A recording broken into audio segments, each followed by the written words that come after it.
What up, people? You know what time it is. It's RJ Fantasy Football Talk. We're back. Nah, what's You, going on? I'm riding this Jay. What's up, man?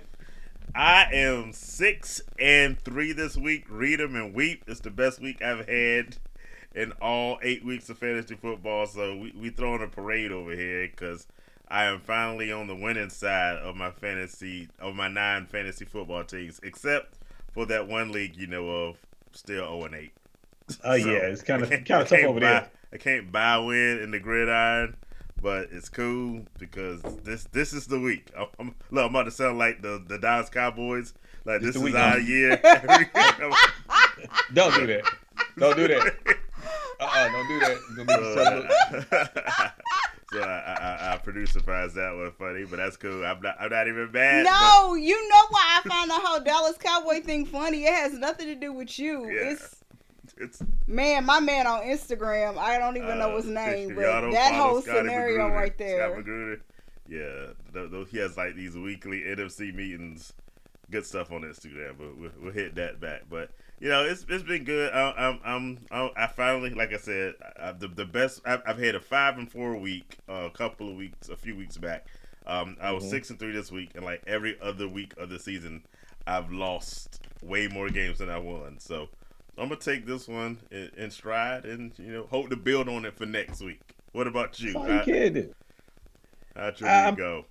I'm three and I went 3-3. But the most important thing about all of this is I'm in first place in 3 out of 6 leagues. Mm-hmm. I sit in currently. I sit. If the playoffs was to start today, I would be in the playoffs in 5 of the 6 leagues, and I would have a bye in 3 of them. So I'm feeling comfortable. I'm good over here. I'm good. Yeah, that's I'm pretty good. doggone good. I'm good. So yeah, I think we matched up this week, if I remember correctly. yeah, yeah. We matched up. You know how that. You know what happened. You know what went down. Come on, man. I like you don't know, man. One of my 6 wins. You know how I do. Yeah, it's cool. Whatever. But I know that's your tanking for Shador league. So I Yeah, did my that's my part to taking. help you get your quarterback of the future in that Hey, dynasty I league. appreciate So you on that one. I really do. glad to help out. Plus that's one of my few teams that don't completely suck. So I'm trying to win as many games as I can there. How about over in producer land? How did you do? Oh, this was not a good week. I was 1-3. 1-3. Yeah, Ouch. yeah, Ooh. yeah. Ooh. So it happened. Hey, look, from a guy who has an 0-18, it happens to the best of us. So, hey, let us know out in the audience. Welcome, Orlando Lewis, to the show. Always good to have you with us. 7-1 in the comedy club league. That's I'm in that league as well. We're in the same division, and I keep rooting for her to lose because I'm like, man, I said I'm about to sabotage and give out some bad fantasy football advice. I told you to do that years I ago. know, right? So, but I'm trying to take over that division. So we're in the same division. So she's first, I'm second. But hey, I always say for RJ Fantasy Football Talk, if you succeed watching us, then that's a win for me too. Especially since I had so many losing teams this year, I'm taking my wins from everybody I'm helping. So when y'all blow up, I blow up. So we doing this Hey, together. We family. Yeah, because you sure took my Uh, defensive league Yeah, win. because our producer won the championship last year in the defensive league, and I'm gonna ride her coattails again because she's better than I am. As we established last week, Oh, let's my not go wife is there. Not better unless than we have fantasy to. football than I am. So Oh, but you should tell them where else I beat you. Hockey. I forgot we're playing hockey Yeah. now, fantasy hockey. We started last year and we matched up again this week, and Hmm. I got my butt handed to me once more. So she's not just better than me in football, she's better than me in hockey, And I'm number 1 in and that she's league number right one now. in that league also. So And that's that no plan. the no plan. I was telling Rodney before the show started. He was asking about how we do the hockey thing, and there goes Brian Bland right now. I knew he was coming. Hey, I beat him in hockey. Yeah, so yes. Lord. When we saw that we were watching we were actually in Virginia this weekend, Norfolk State's homecoming. Shout out to the Spartans, 31,000 Thousand. plus people out there. But on our ride back, we were watching the game and we saw that Commanders game. We got home right before it ended, so saw like the last couple of minutes in the house. But for the most part, we're watching it on the road. Saw that game in, and I was like, "Oh, Brian's gonna be calling us on the show. We're gonna probably have to talk Commanders like the whole hour and a half, the 2 hours." Pretty sure we are, and I'm not mad at it. I'm not even going to complain. That game was on point. Especially the last 2 minutes, because it was kind of boring a snoozer before that, because it was all defense and field goals. But the end of that game is going to come up on the show. We got to talk about that with the news. I know we got to get some of the news out of it, because I know a lot of the talk want to go. It's gonna be about that. Yeah, I can dig that though. I'm with that. Yeah. So we talked about our games. And we're looking in the audience. Let us know how your week went. But for now, want to hit some NFL news? I got one more thing to add before you get into the news. Yeah, sure. What you got? So I don't know if everybody know the Raiders played the Chiefs this past weekend and wonder if we're talking to each other. We are. Yeah. Because I know that was a thing at the end of the show. We still talk to each other. Yeah. After the fact. Hey, but like predicted, the Raiders actually look like a decent football team. Still lost, but they should. Oh yeah, like in the beginning, they was really working it out. I said the Raiders started off watching that one on the road too, and I was like, hey, my guys are trying to do some big things over here. Yeah. But then eventually. Second half. They're the Raiders. So they're the Raiders. But but we still have a loving relationship, and I'm so used to, what has it been, like 13 years the Chiefs have owned that division. So at this point, my goodness, has it been as long as we've been married? Pretty much, I think so. Wow. Like it might be a little bit shorter, but I know it's at least 11 years.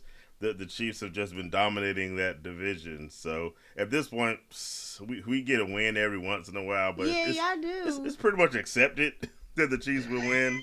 So. It's pretty much accepted. Look, what's there to fight about?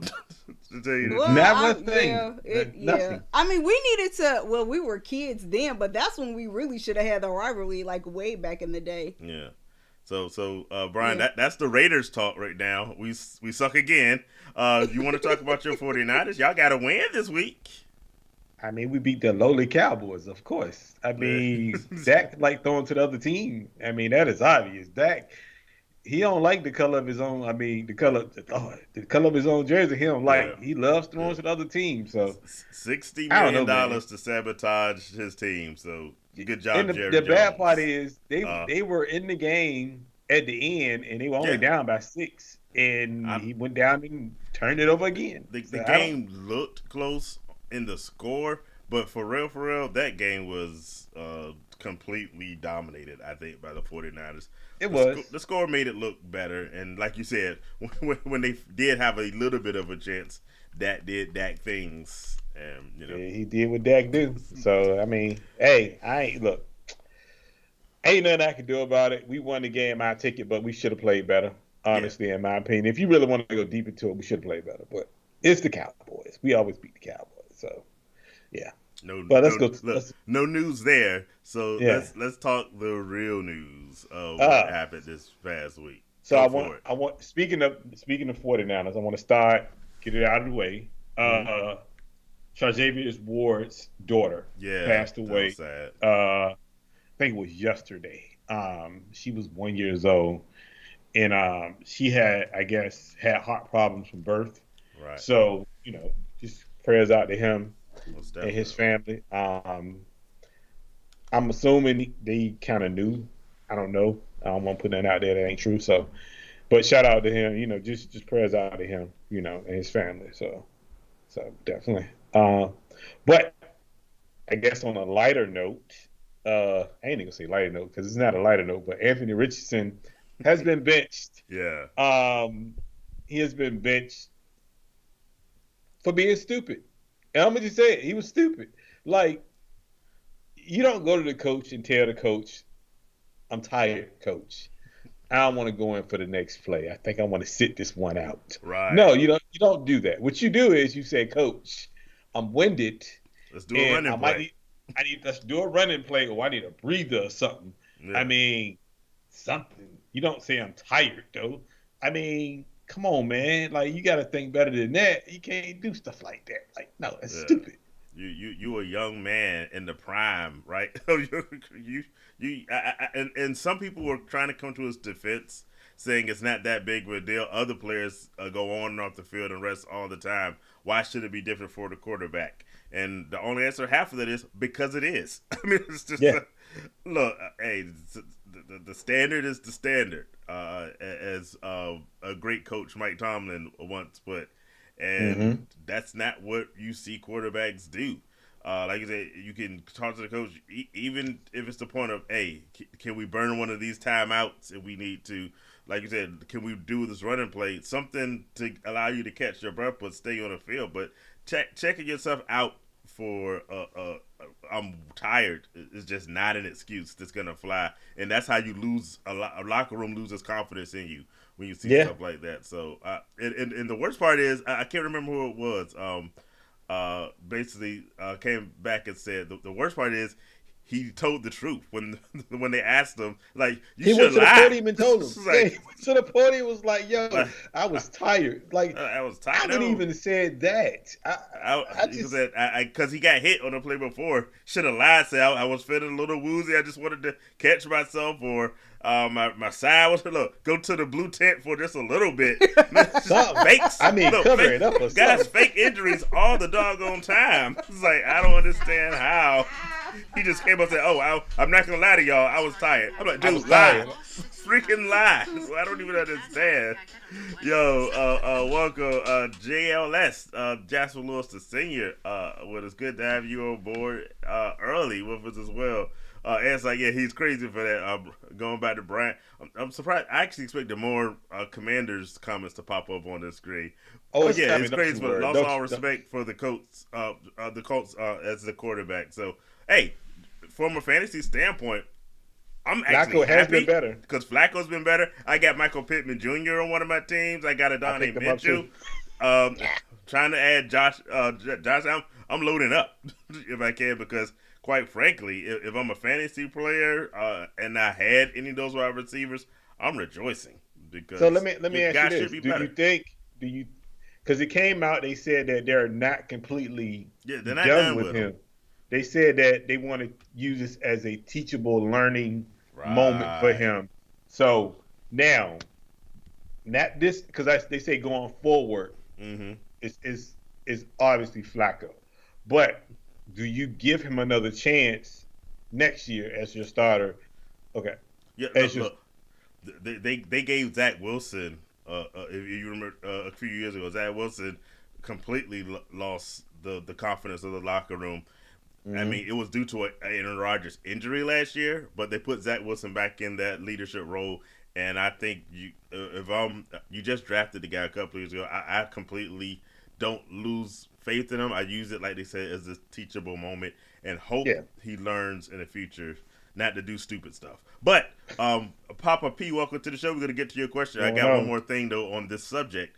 Was it him being bad at quarterback and dumb with his decisions, or is this just another case of the Rodney quarterback jinx happening? I'm going jinx. It's that season. I'm going jinx. Our producer says it's the jinx. No, I'm not going to say that. I mean, you're not responsible. Go ahead. Defend I'm not yourself. Responsible for that because I think the problem with him is he looks for highlight moments.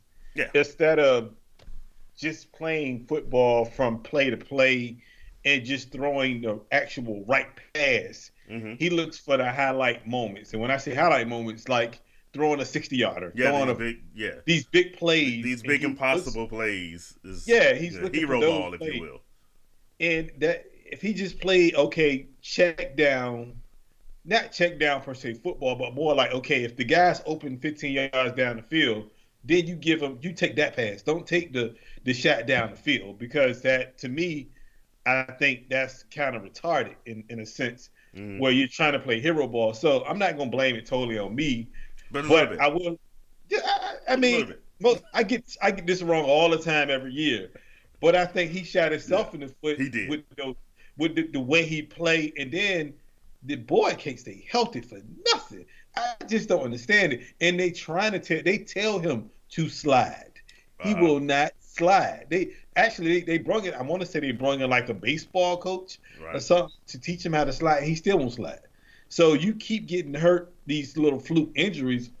You know the old saying, the best ability is being available to play. Mm-hmm. So at the end of the day, it don't make sense.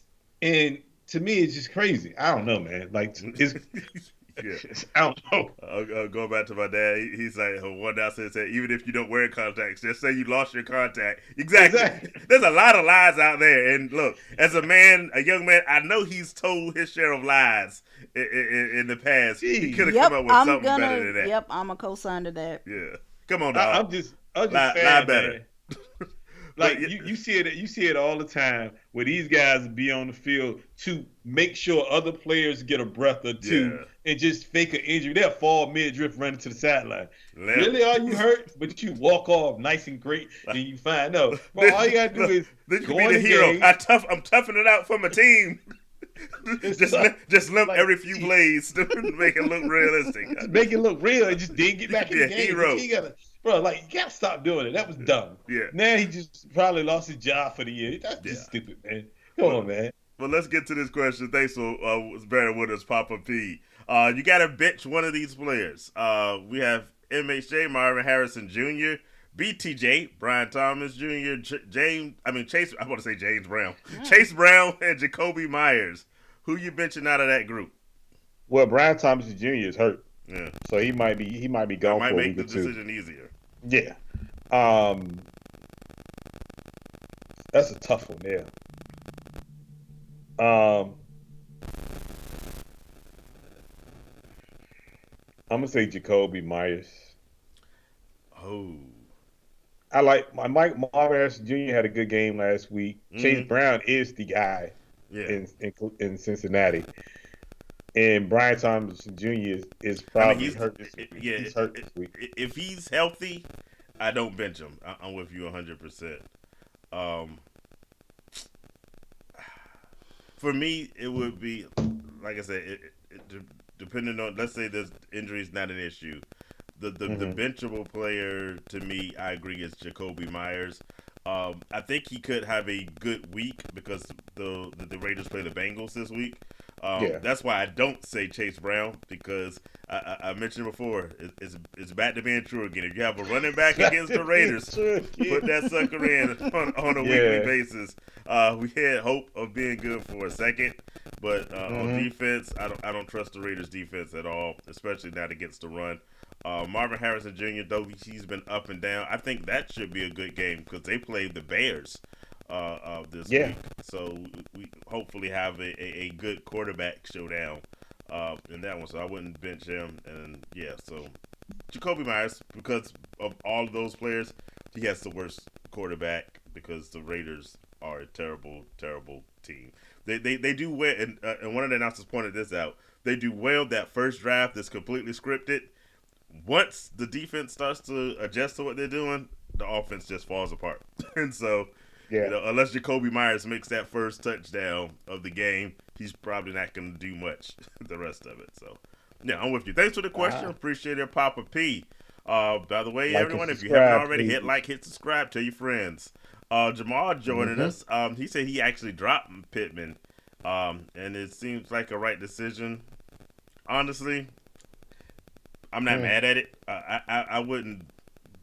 Well, it depends on what my bench looks like, especially then if Flacco's back. I think he might have a revival, but he's definitely been benched on the team that I you keep him on the bench. He's a bench player at this point to prove it otherwise. But is this the 8 player league that Jamal mentioned before? Because in that case, you definitely drop him in an 8 team league. I don't know. Well, we got this is kind of, I don't know, this guy is some Jamal Williams. I mean Jameson Williams. Yeah. He got stopped in traffic. Had some guns on him, and I listened to the recording. He said, They asked him why does he have the guns. He said, "I live in Detroit. For my safety." He said, "Of course I have the guns." He said, "I play for the Detroit Lions." Mm-hmm. He said the cop was like, "What do you do?" He said, "I play for the Detroit Lions. Yeah. I play receiver for the Detroit Lions." I was like, and then I guess they let him off. They let him off, but they're investigating They were the Lions gun fans. stuff. Yeah. So yeah, it's crazy because he's already been suspended for 2 weeks. Well, 1 week now because he got 1 week left, but for gambling. But he's too talented not to be smarter than them. Like he's talented. I don't understand it. Yeah. And he gonna mess around and be out of the league because of the stupidity that he does. Yeah. But just to clarify, he was suspended last year for gambling. This suspension was for breaking the performance enhancing that's what it was. Rules. So this is a potential third suspension coming up. It's like this dude just finds ways to not play football, and it's sad because his talent level is on high. I'll say what I haven't seen a player shoot himself in the foot this bad since Josh Gordon, a wide receiver for the Browns. And Josh Gordon was good. Everybody was like, the talent was there, 100%. But up here, it's like he makes these boneheaded decisions. It's like, dude, you're missing up your chance for generational wealth. And let's hope he gets it together, but he ain't starting off well with his career. I hope somebody pull him to the side now, something like that. Yeah. Because the first year he got hurt. Second year he got suspended. The first couple of those games. And now this is just like his year. So it's like I don't know, like you got to wake up at some point. I feel like people that do stuff like that, they have the wrong people.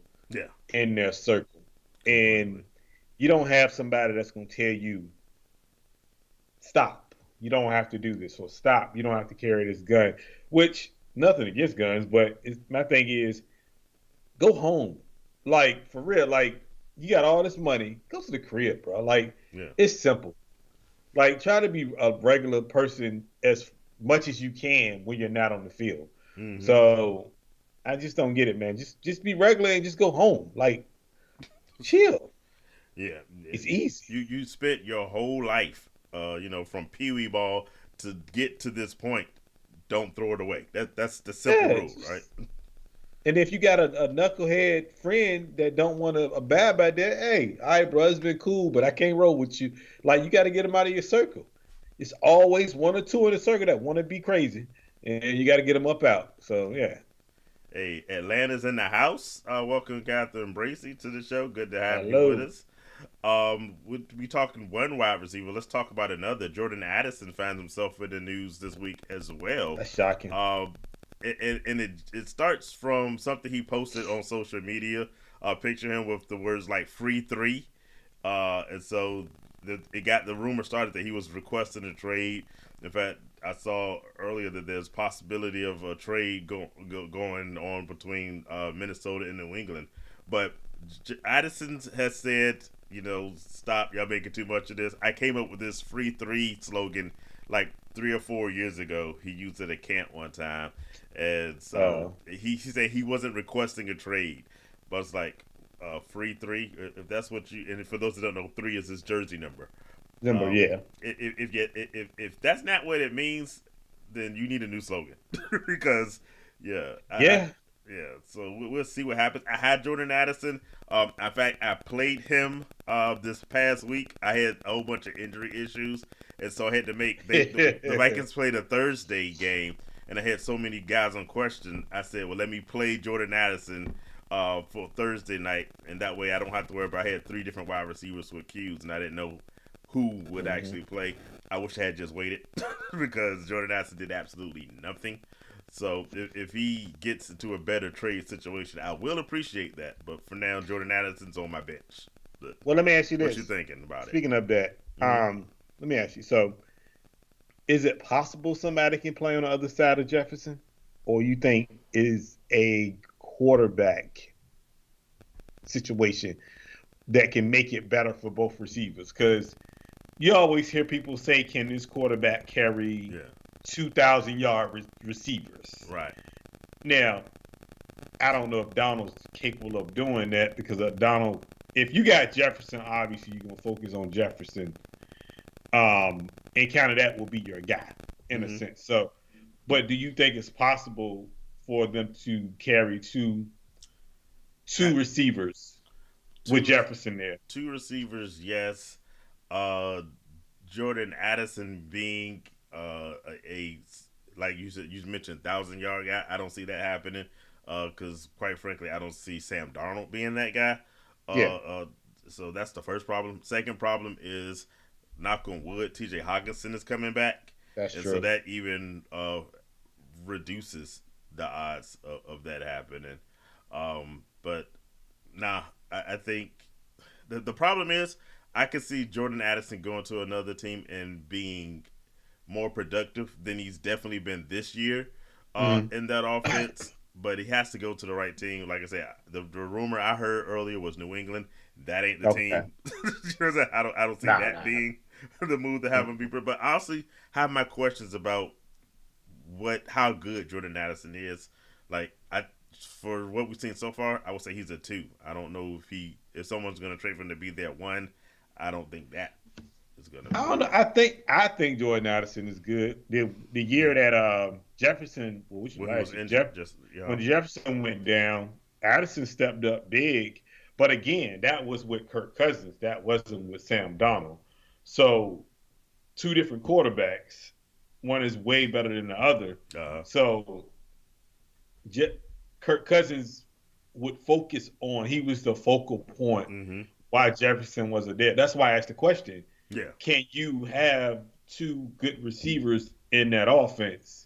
In that offense, yes. When you have Jefferson. I'll say in that offense specifically, yes, because that's the same offense that came from the Rams. And you could see like a Cooper Kupp, Puka both be successful. Yeah. I don't think that offense with Sam Darnold as the quarterback. And I know just a week ago I gave a mid-season award consideration to Sam Darnold as I think it's like comeback player. But there is still limits to how good Sam Darnold is. That's true. True. No, I don't see him being able to support that much. Jamal says he's making a comeback. I don't play any leagues with Jamal, so I guess he's coming back on you. I mean, I'm at the top, bro. Is that true, Warrior? You know they saying when you at the top, you don't look down. You know, I'm at the top, so I don't look down, bro. So I don't know. Good luck, though. Yeah. So, Brian said, "Who is he?" I guess maybe Addison getting too full of himself. I don't know, but yes. No, I guess he's saying who is Addison. No, I think he's saying who is Addison because I don't. In general, not just who does he think he is? It's who is he overall? In general, second wide receiver. Like you got another one for the Vikings. He hasn't done enough to me to really make a name or have a free 3 slogan. But if free 3 means something else. Like I said, fix. Yeah, okay. What else you got news-wise? Speaking of that, speaking of trades, Deontay Johnson has been traded to the Baltimore Ravens. Now, I like the trade. I love it. But who does it affect the most as far as from the receiving core? And is that the best landing spot that he can kind of flourish at and still be good? I don't think it was the best landing spot for him stat-wise or for us as fantasy football players. I think there were better landing spots, like, for instance, the Chargers need another wide receiver desperately. Okay. But I think it's a good spot for the team. I think that's going to really give Lamar Jackson more out. And that team has to do something because, they, lost to Cleveland this past week, which is crazy. But they are competing with the Chiefs to be that number 1 team in the AFC, I think. Maybe Buffalo also jumping in that mix as well. But they need to, secure themselves on offense. So I like the move for them as a team. I don't much feel it's great because we've seen Lamar, and sometimes, his wide receivers can suffer. Yes. So he locks in on targets a lot. And so that he's not going to get the number of targets that he got when he was whether it's Andy Dalton or Bryce Young as the quarterback. So that's going to drop a little bit. So it affects him. I guess the big question though is how does it affect the receivers that are already there in Yes. Baltimore? Who suffers from that, and then who has that to gain over in Carolina? I said Bateman. Bateman Yeah, suffers. that's the one I was going to It's go with. funny. It's funny because I seen something on X and they were saying the moment they traded for Deontay Johnson was this play.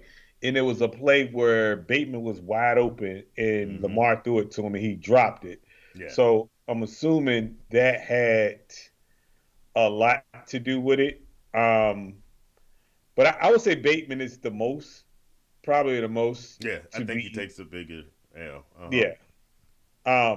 But honestly, I think it really helps Mark Andrews because they have two Yeah, two receivers on each end, well, one receiver on each end that can go down the field. So mm-hmm. they have that weapon. That middle of the field will be crazy for Mark Andrews because he's been playing better this Yeah, last couple of weeks. yeah. I was about to say Mark Andrews has had a revival. Mm-hmm. I have him and Sam Laporta on one of my teams, and I'm about to start running two tight ends on that because they're both because they both sucked most of this year, and now Yeah. at the same time they're both starting to actually put up numbers. But I think Mark Andrews gets even better. Oh yeah. Like you With said, now that they have that middle gonna be wide respectable open. wide receivers, so it's Oh yeah, going to be definitely. wide open for him because you can't cover everybody. So, like Brian says in the chat, that team's going to be real dangerous if Lamar Jackson has time in the pocket because they got passing game. You know they got the running game with Oh Derrick Henry, gosh. and defense is there. So that they gonna be a hard out come playoff time. Yeah. I agree with you on that. Yeah, And welcome Keisha to the show. Good to have you as well. And while we're talking Ravens, I said, yeah, that Ravens loss again, devastating. Not so much like the Cowboys though. I'm gonna disagree because the Cowboys been on disaster mode. I don't Yeah. understand. I knew they weren't going to be great, but I don't understand how they've been this bad this year. They should on paper be much better. So maybe that's Definitely. the devastation. But Well, I think Cowboys fans should be used to devastating losses at this point because that's all Dak delivers. Sadly. Well, Sadly. we got a couple more news. Yeah. Diggs is out for the season towards Yeah, sad news. ACL. Get recovery, get back on the field as soon as possible. But that opens up the door for Tank Dell. Mhm. And obviously, Nico's coming back. Nico was out. Now Steph, he got to step up, right? It's Got to. Tank Dell season. Tank Dell season, well, for at least the next two games, because I think Right. Nico's coming Yeah. back after that. So I think they'll be all right after that. But yeah, but the biggest thing I want to talk about in news is that last play from the Washington game. There we go. Now is I don't know if y'all seen on X is a video going around of one of the defensive players from the Chicago Bears. He's talking junk to the fans, not paying attention basically. Not paying attention. When the play is started, he tries to jump back in the fray, and he's the one that tipped the ball back to the receiver, which somebody told me this, and I don't know if it's true or not, but they practice a drill. Yeah. And matter of fact, I was talking to my brother. They said practice a drill and practice where it's always a front man and it's a back man in those type of plays where he'll try to tip it back to that player.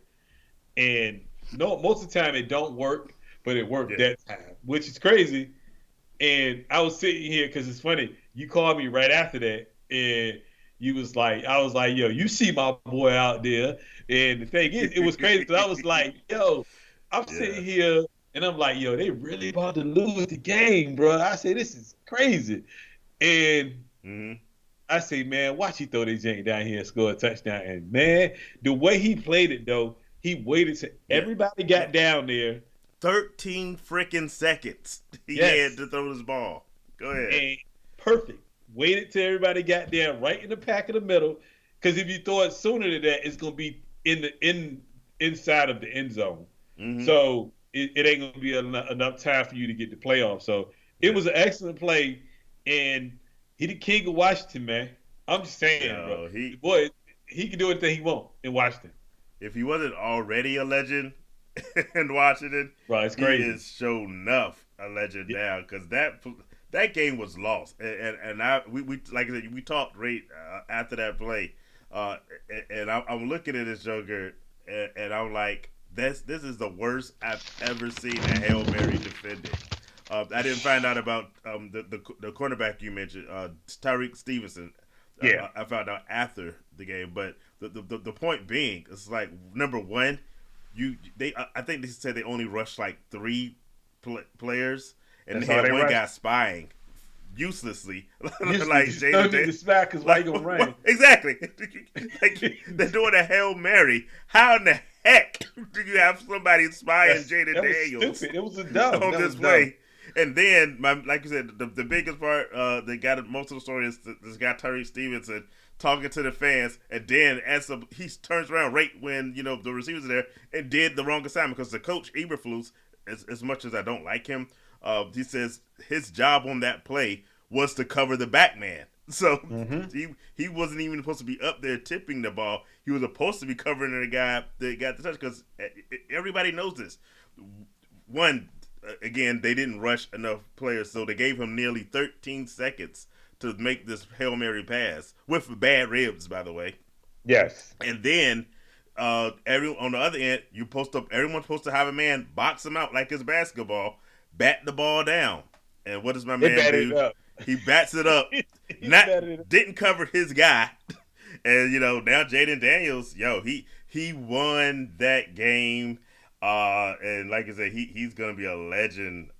If he wasn't already a legend, because that play is gonna be one people are gonna be talking about forever, because it was so poorly managed by Chicago, but so well played by the Commanders. So congrats to them, because that's a game that I knew was an L.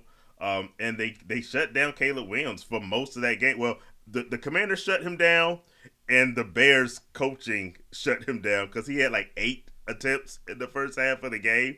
I was like, he only had what 30 some yards between 3 quarters. First 3 quarters. It was crazy. Terrible. It was a low number. It was an insanely low number, and his passing wasn't great, by the way. So he chose the wrong time to have a bad game, an awful game. But the Bears offense somehow did enough at the end of that game to win, and then they just threw it away because they're bad.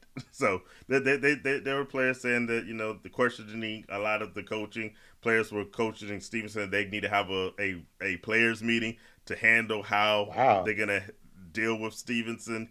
I don't know whether it's like you watch those old army movies. You got the soap and the sock. Maybe they're gonna beat him. I don't know what's happening with this players meeting, but it's some problems with the Bears. It's gonna be interesting how they do.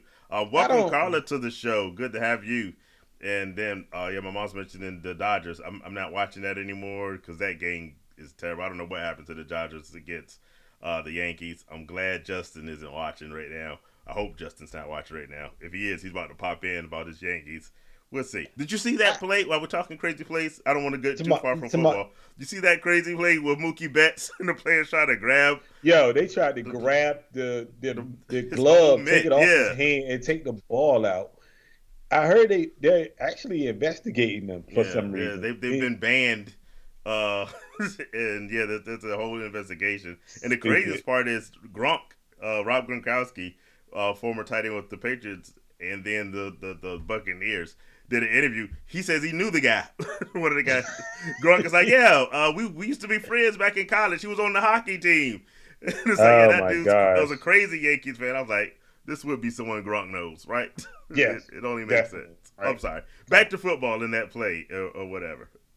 Well, and I think also about that offensive line, which I have spoke on numerous times, they don't protect well for him.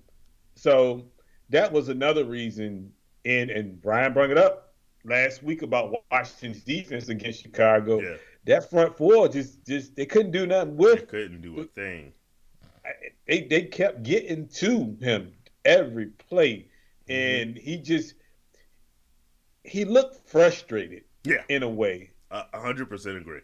He looked frustrated, like like stuff wasn't going his way, and he started to be like, "Look, man, this is crazy."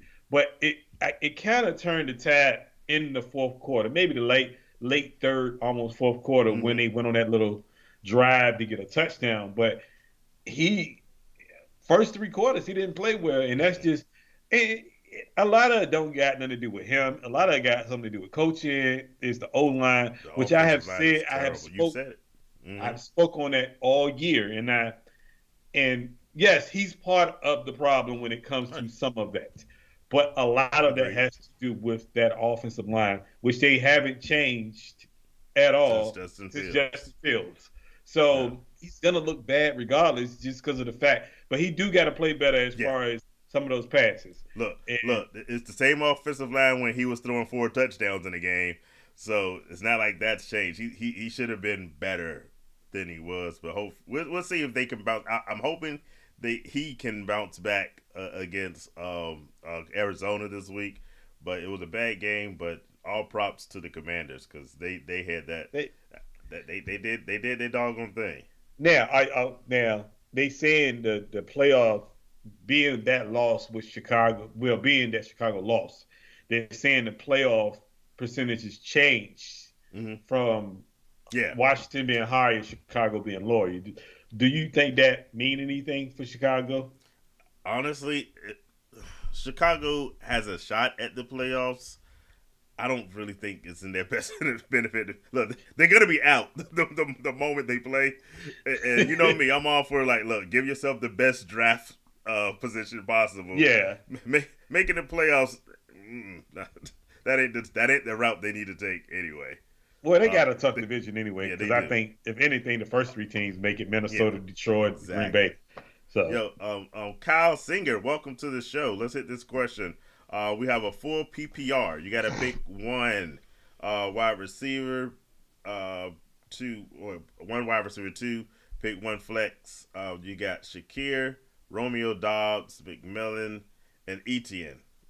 Concerned about Love. I'm concerned about Love too. they say Love is gonna try to play. Yeah. He gonna have more than likely he gonna play. They say that the injury is not that serious, Yeah. so we'll see. Um, Look, it was serious enough for him to not finish the game this past week when I needed him Yo, most. that was hot, bro. I was hot about that because You and me both. I I was lost like, the game because of that. But I was like, he on the sideline, like he itching to get back in, and uh huh. I was like, won't y'all just put him back in? Like he wants to get in. Like Like what are we for talking me, about here? like forget y'all. Jeez, just put him back in. Lord have I said mercy. before, don't they know this is all about fantasy football? And I Yeah, needed Jordan Love in a major way. But like stop playing, put him back in. yeah, but But to the let's get to question, the back to the question though. Shakur would be my flex because he Yeah. has. I would say this, and I was talking to Keith about it earlier. I say he's the one that benefited the most Mm-hmm. from that trade, and Coleman did too. Coleman Mm-hmm. benefited too, but Shakur, like, he's the underneath guy. He's the guy which he was last year when Diggs was there. That's what made him so popular Mm-hmm. last year because he was the number two, and like this year he was playing out his element as the number one. He wasn't the number one. So Yeah. when they put him back in his natural position, which is a slot receiver, Mm-hmm. and going underneath patterns and all that stuff, he played better. He's playing better. So I think Shakur definitely is a flex. McMillan, that's from the Jags. I think we were talking about Miller for the Bucks. McMillan from the Bucks. Yeah, I'm guessing. Yeah, it is. It is McMillan. No. Dobbs is so hit and miss with That's me. yeah. You hit right to my Gosh, point. Dobbs is like he's good, but he only get about 4 to 5 receptions a game, and he got to If make that, do. If that, if he got to that, make yeah. do with those 4 or 5 receptions a game. So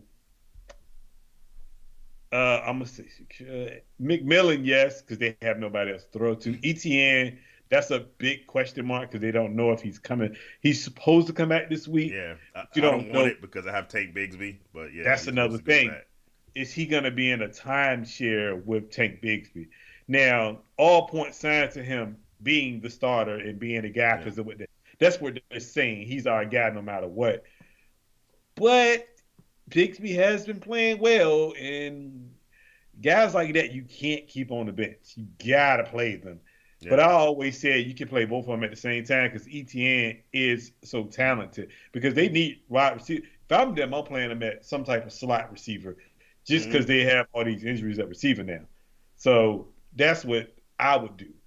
So I would who are your the guys you know? So wide receiver 2, you have Shakir or McMillan, Shakira. and then the flex, that's Etienne. Uh, questionable ETN. Questionably in Etienne. Yes, questionable. McMillan is gonna get catches, but we just don't know how that's gonna play out because we don't know how they're gonna play out. Because yeah, he came in last week, but we don't know. I don't even think he's the one that's gonna really benefit. I think it's gonna be I can't think of the other guy's name. That's there. He played with Baker in college, and him and Baker are really cool. So I think he would be the one to benefit the most more than McMillan. But I could be wrong. Dobbs is ahead. I wouldn't trust Yeah, I Dobbs. can't. The part of the way the question is posed is having concern about Love. Jordan Love, which is a reasonable concern to have. But even Yep. aside from that, when Dobbs is in, when Jordan Love is healthy, I mean, Dobbs can't really be trusted to be consistently good. Mm, So for me, nope. Dobbs is no more than a flex guy I put in when bye weeks happen, Bad and weeks. then I. But if I have better options, I'm playing my better options. So I'm with you, Shakir, especially after the week Shakir had last week. And I think Yeah. Buffalo's going to start rolling. He's 100% my wide receiver 2 pick. So then it comes down to McMillan and ETN for the flex spot. And McMillan I like because he had like 7 targets in that last game. So Yeah. he got looks with the absence of Godwin and Mike Evans, but it didn't result in a whole bunch of Not much. production for the game. ETN, you got to be a little concerned about coming back, but we always say play your stud guys, So you right? stud. So when Yeah. they You come back, drafted him high. you You gotta got to play put him. them in. You definitely drafted ETN much higher than McMillan for good reason. And so Of course. Of I course. put him in, and I don't worry too much about the injury. I used to be the guy, and sometimes I sneak back into my old habits, but I used to I be know. the guy who says, when you come off an injury, you got to sit on my bench No, I and put him let me in. see you for a second. But lately, I have not gone with that. For instance, what was it last week I was telling you about? I was I think who was it that just came? It was Was it Nick Chubb? Not Nick Puka. Chubb. When Puka Puka. just came up, Oh, I put Puka in the game. I said I was worried about starting, but I started Puka and it paid off big time. Yep. So Got to play right now, I'm Puka. trying to be my best on play your guys when they come back. So I'm with you, Mm-hmm. Shakir and ETN are my 2 choices. So thanks, Kyle, for the question. Much appreciated. Apparently, the Dodgers have tied the game. Well, that's good to hear. Let's see what they can do with that. We'll see. I got one last news story myself I wanted to add to you. Mm-hmm. A guy I know you're a big fan of, Aaron Rodgers, has Yes. said that he's found the And now- fountain of youth. I think it was his punter Mm-hmm. that put him on to. My producer has been laughing about this like the whole day. I'm not taking the bait for that one. No. sir. No, this is good. You mix cayenne with some water and you drink that, and it brings you the he said it's the fountain of youth. People have been saying all day, yes, this has worked. It gives you lots of effects on your gastrointestinal system, your metabolism, and everything. Cayenne, water. Are you going to try this? Will you be drinking? No. Is that going to be your drink of choice? I don't need a fountain of youth at all. I'm still pretty young in my lifetime, Okay. so I ain't doing it. And if that fountain of youth ain't helping him move around a little bit in that pocket, so if none of that is doing that, it ain't helping him at all. No. That fountain of youth needs some more Not credible helping him. source. Like, No, Nah. that fountain of youth got to help him move around in the pocket a little Yeah, bit more and stay off his knees and his Achilles and his ankles. He need to get. Look, I hope it can heal all of that because he ain't playing worth nothing right now. nothing at all, right? And he can't move in the pocket to save his own life. Yeah. So I ain't trying to hear none of that. Yeah. So no. When Tom Brady or LeBron James tells me their fountain of youth, I'm in 100% on whatever they take, as long as it's legal. But Aaron Rodgers, not from what Nah. I've seen. I'm like, nah, I'm good. I'm gonna This pass is a on this. guy that came Yeah, back from Achilles injuries after 3 months, 4 months. Talking yeah. about he could have played last year. I'm like, no, sir. Wait a Nah. minute. What are we talking? He goes now, man, y'all. This is Yeah. a guy that goes in a 20 by 20 dark room, Mm-hmm. okay, and sits in there for months or weeks at a Yeah. time. Nah, Yeah. we Sit in good. your dark room, have your magic mushrooms, sip a little of the cayenne. Like, Yeah, nah, I'm good. Oh my We gonna okay. stay gosh. off that, okay? All We gonna right stay then. off that. Cool, All cool, right. cool. Let us know out there if y'all are trying this cayenne No, fountain sir. of youth drink. No. We'll see. We'll see. You Got got anything else on that? You want to hit these players? Let's hit these players, man. We can't talk about Aaron. Aaron crazy. Can't believe Uh, it. we ain't messing with Aaron. No, sir. All right. Quarterbacks. Jameis Winston, Yes, sir. 27 of 41, 334, 3 touchdowns. Baker, losing calls, but we all know the situation out there. Yeah. 37 of 50, 330, 3 touchdowns. He had 2 interceptions. Jade Daniels, 21 of 38, 326 and a touchdown. Trevor Lawrence has played a lot better lately.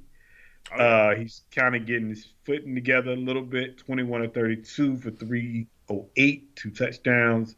Mm-hmm. And shout out to Kyler Murray, 26 of 36, 307, 2 touchdowns. They lead the division at the moment.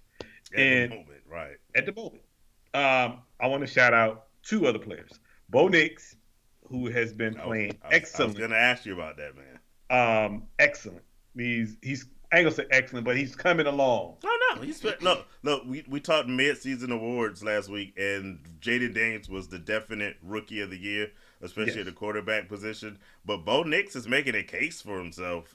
He's been playing lights out, especially as of late.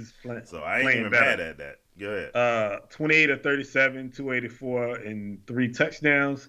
And I want to shout out another guy. Matthew Stafford. Matthew Stafford got his weapons back, and he looks like Matthew Stafford now. Like the way he got those guys involved with, they got between Puka and Cup and Kyron Williams, and they are crazy. The whole lineup is crazy. I'm trying to tell you. They gonna challenge that NFC for certain. People thought I was crazy when I said this early in the year, that the Rams could win a division. Look at what they can do. Nobody can stop those 2 receivers because you can't double team. If you're gonna double team one, the other one is open. So you gotta pick your poison at that point. And only if they had a good, or I ain't even gonna say a great tight end, but they have decent to good tight end, they would be a total problem for any defense. So Matthew Stafford, 25 of 34, 279, 4 touchdowns, an interception. Mm-hmm. So I think out of this list, I've got to shout out really is Matthew Stafford. Matthew Stafford's really the one. He showed he got those 2 guys. Ain't nothing y'all can do. Because I didn't know Puka was that big, bro. Yeah, Puka is humongous. So like, what are we doing here? Like, Puka got to be 6'4". Yeah. He's huge. Like, nobody can check him one-on-one. No. So he's a problem. Yeah. So yeah.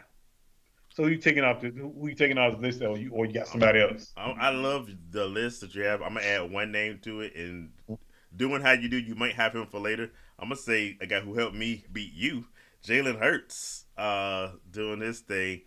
His passing numbers, 236, kind of so-so, but he got the 3 rushing touchdowns.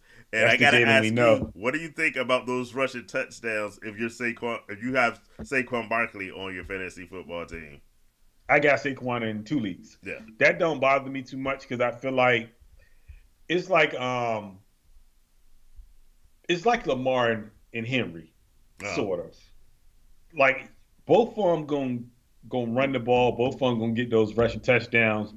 Both of them gonna kind of eat when it comes to that running game. Yeah. So that's how I look at it. Saquon gonna always get his. I feel like in Philly, whether it is Hurts get in it. Most of the time, Hurts touchdowns are they're within the 20, which is probably closer to the 10 to the goal line, so he's normally getting his touchdowns around there. Saquon is the one; he's the home run hitter. Yeah. So that so it really don't bother me as much because I know they're gonna get Saquon involved regardless of anything. He's always gonna be involved in the game. So now if it was anybody else, I would be a little bit concerned, but really I'm not, honestly, because he gonna get his.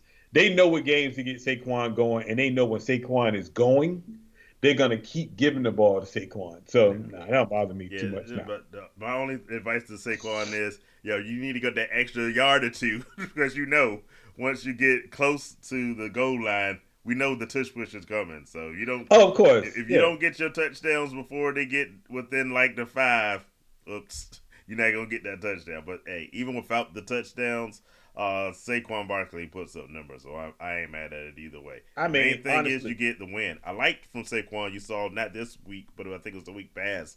He was close to getting the record, and they asked, you want to go in and get this extra? They was like, nah, let the young guy shine. I'm good. You know what I'm saying? So, that was kind of dope for him, though. Yeah, that's cool, super dope.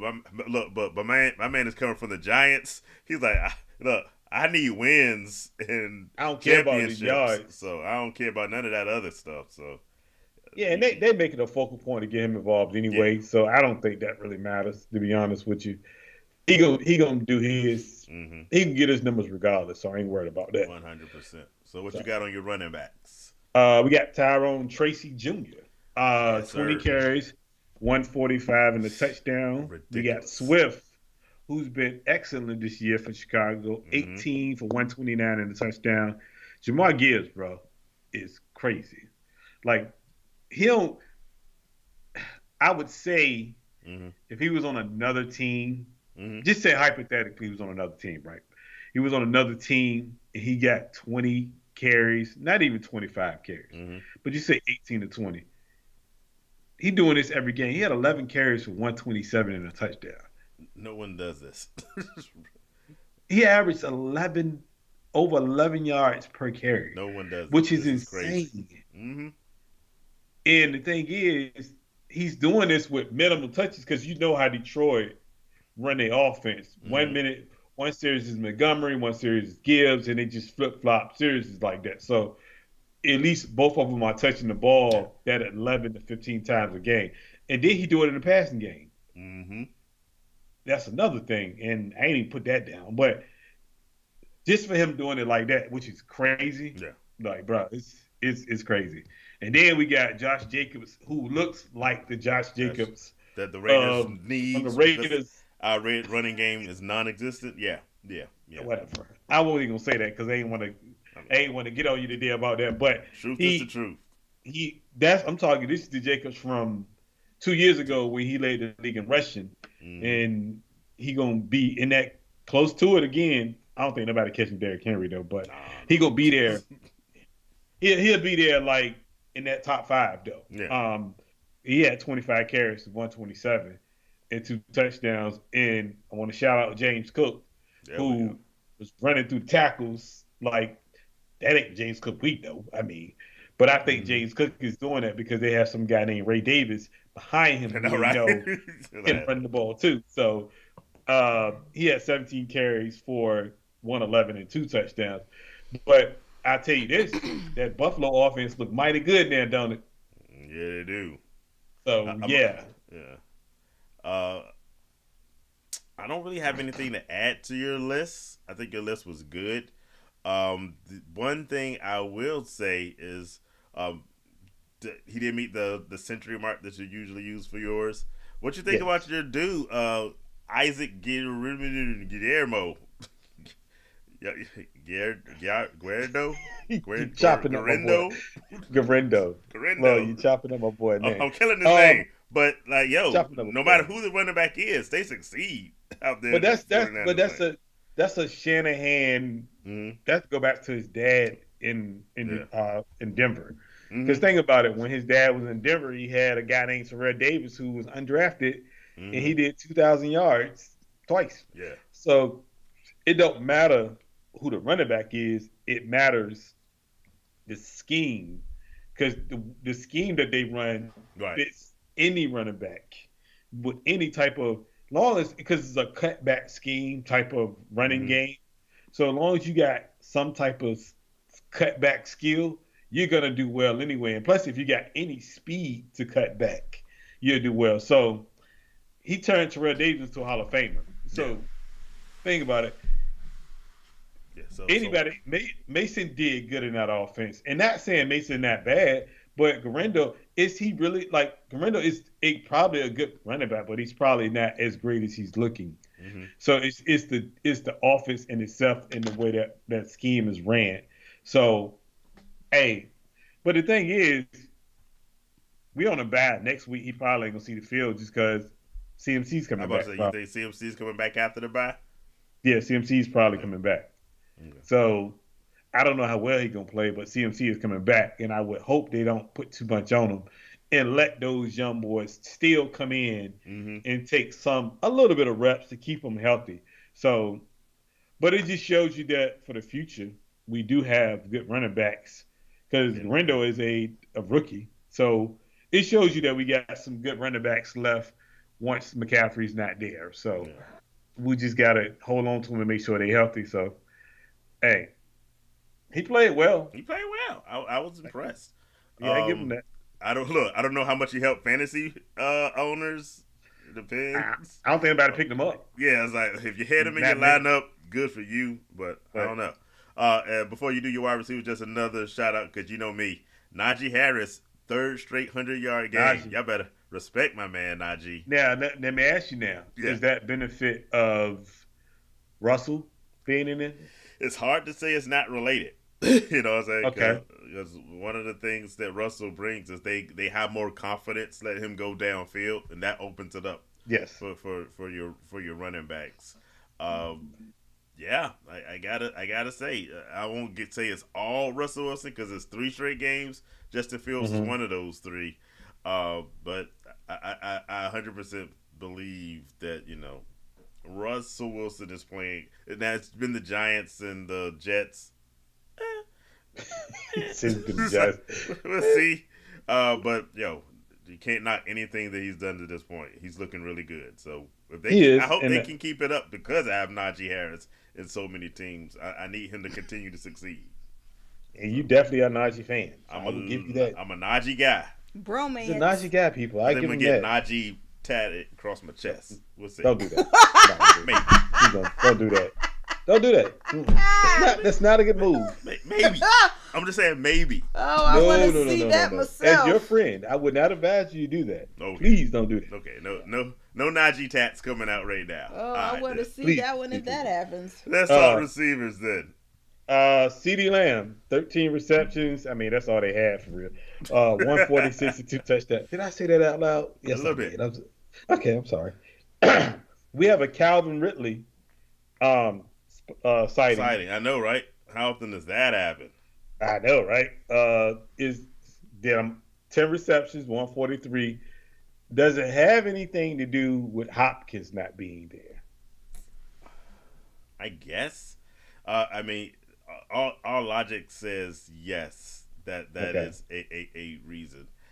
But you know me and Calvin Ridley. As big of a fan of Najee I am that much of a not fan, if that's a certain of Calvin Ridley.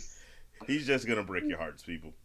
So I don't know how much I trust him. Lord, no confidence, huh? Not even a little bit.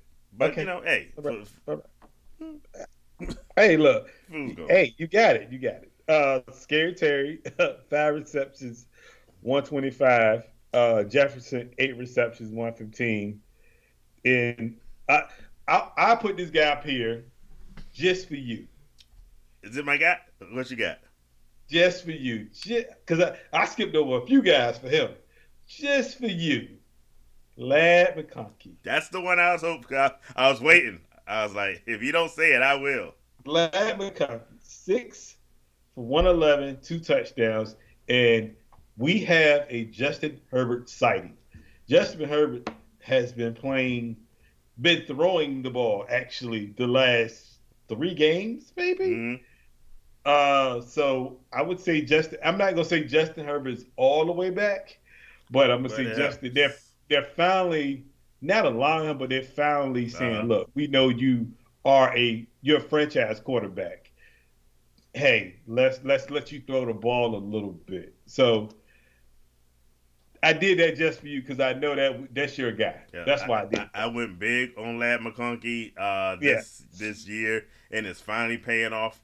It's been weeks of why did I draft this dude, but Yep. as of late, he's heating up. Uh, he's been dealing with a hip problem, so each week I'm just hoping for the best. But he's been playing through it so far, so hopefully he can keep doing. But last my dude.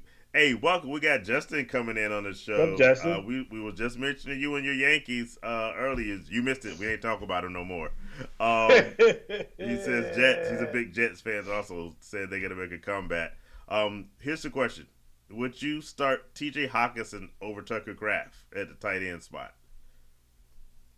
And then the second one's gonna be Rico Dowell over Jalen Warren.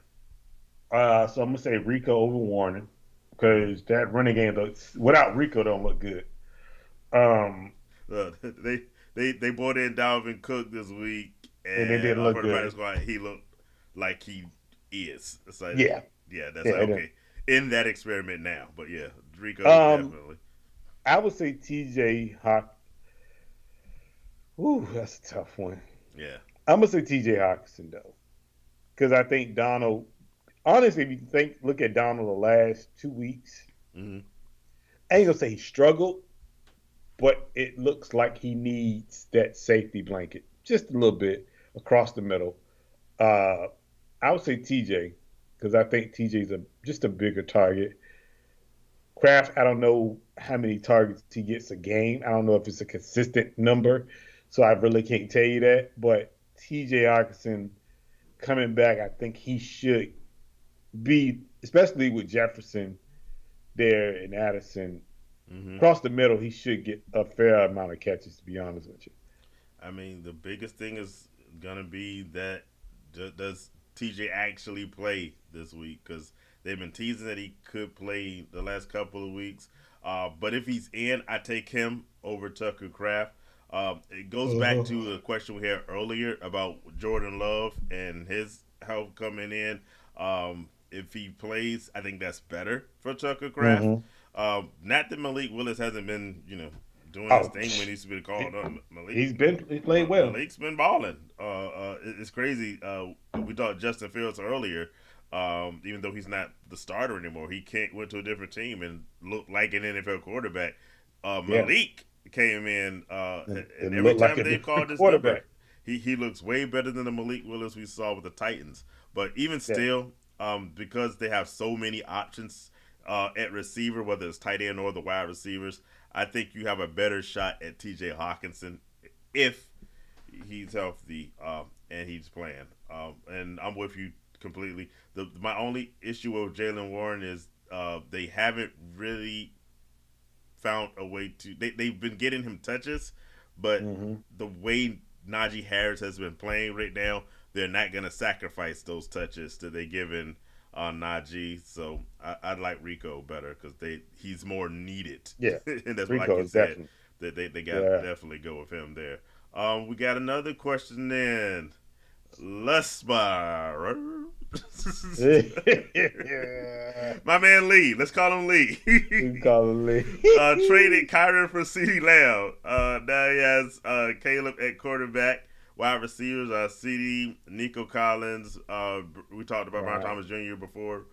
Bijan and Kenneth Walker at running back. J.K. Dobbins, who had a good week this past week. Kelsey at tight end, 12-team PPR. What you think of that lineup? And by the way, yeah, go ahead. I have one. By the way, like and subscribe. Like and subscribe. I was about to say that. I was going to let you answer first. Yeah. But I have one question for you. Why did you trade Kyren Williams? Now I get it for CeeDee Lamb, but I would have. So this is how I think about when you do a trade, right? Mm-hmm. Yeah, it's a negotiation. So you got to negotiate throughout the trade period. Mm-hmm. So for me, I would have started low because Kyren Williams would not have been the one I would have traded. He would have been the one I would have kept. Or at least tried to. Tried to keep, because my first initial thought would have been Kenneth Walker Jr. or either J.K. Dobbins would have been the first two on that trade line before he even got Karen Williams. That's just me. But you got CD Lamb back, you get you a good guy. So I get it. So I like it. But I do like the team. Now, I don't know. It seemed like it's a one quarterback league. Yeah, probably. He did say he tried K9 first, so Kenneth Walker. Oh, okay. What's the first attempt? But you ain't getting. Okay. I was gonna come on that, but you ain't getting CD Lamb for any of those other. I mean, except that's for true. maybe Bijan. You might get CD Lamb for Bijan, but you ain't getting him. You ain't getting CD Lamb for Kenneth Walker or J.K. Dobbins. That's for doggone sure. Not for me. I mean, I'm tempted to say.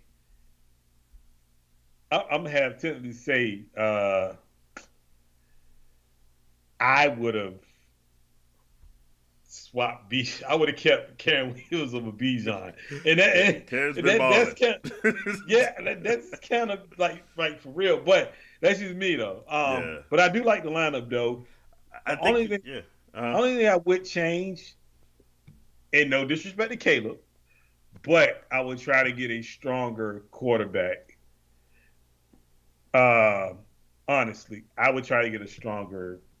If you can package, I would try to package something of that for a quarterback, which would include Caleb and something else. If you could get a better, stronger quarterback, but you got your whole roster for real. It's a good roster. It's just for me. I dare say this, but Caleb may be the weak link. I would say looking at this roster now that Kelsey's playing better, it's a good roster. Yeah, no doubt. Caleb, I agree with you in the fact that Caleb is the weak link on this team, but I think I stick it out. Definitely if I can get it, but I'm not giving up Bijan or Kenneth Walker for gold. The only guy I would potentially trade would be J.K. Dobbins, just out of that group, but I don't know how much you're going to get for Caleb Dobbins trade. It's worth trying, but I think I love this trade that you made. By the way, Kyron is a lot to give up. I'm with you there, especially with the kind of years he's having. But that's looking at his wide receivers with Nico and Brian Thomas Jr., you needed to strengthen your team at wide receiver. Yes. I would say that. And why it would hurt me to give up Kyron Williams with the year he's having, I'm not mad at it at all because you get it back with CeeDee Lamb. CeeDee Lamb, depending on your team, he's definitely a top 5 wide receiver. And then PPR, I'm good with that. I love the move. I think you have definitely that's a playoff team and you can challenge. The good thing about it is Caleb Williams has shown enough this year to make me think I can win a championship with him. Yes. As long as he doesn't sink back into what we just saw this past week. Let us know if you won this past week, by the way. I'd be interested in knowing. But that, like and he commented earlier that Nico CeeDee Lamb, when Nico comes back, that Nico CeeDee Lamb, you can win with Caleb Williams as your quarterback. Yes. With that combination, plus what you have at running back. So I don't make a trade unless I really feel like I'm going to get a good end of that deal because I love what you've put together. Good job. Well, and the thing is, I always say, because, obviously when you draft, right, you try to build a complete team. But you have to build a team that is good from top to bottom. Yeah. And when I say top to bottom, yes, you can have a good quarterback, but if you got subpar running backs or subpar receivers, it's not going to work for you. So for me, you got to have, if you got not a subpar, but a halfway decent quarterback, but you got a rest of a good team, you still can win. But if you can try to upgrade that to get a better quarterback to make all that greatness from your other positions look good, you probably could win the league with no problem. So I would definitely do that. Yeah, and I'm looking. If Matthew Stafford's still on that team, then yes, you're definitely good. I don't know. Oh God, you got Matthew Stafford. Said he started Stafford early on, letting him learn behind the vet. I do look. I know it doesn't actually work that way in fantasy, but I do the same thing. I've had Caleb Williams on the bench on one of my teams. I just started him, and that might be why he sucked this past week because I finally said I'm rolling with Caleb. He let me down. So we'll see how that goes.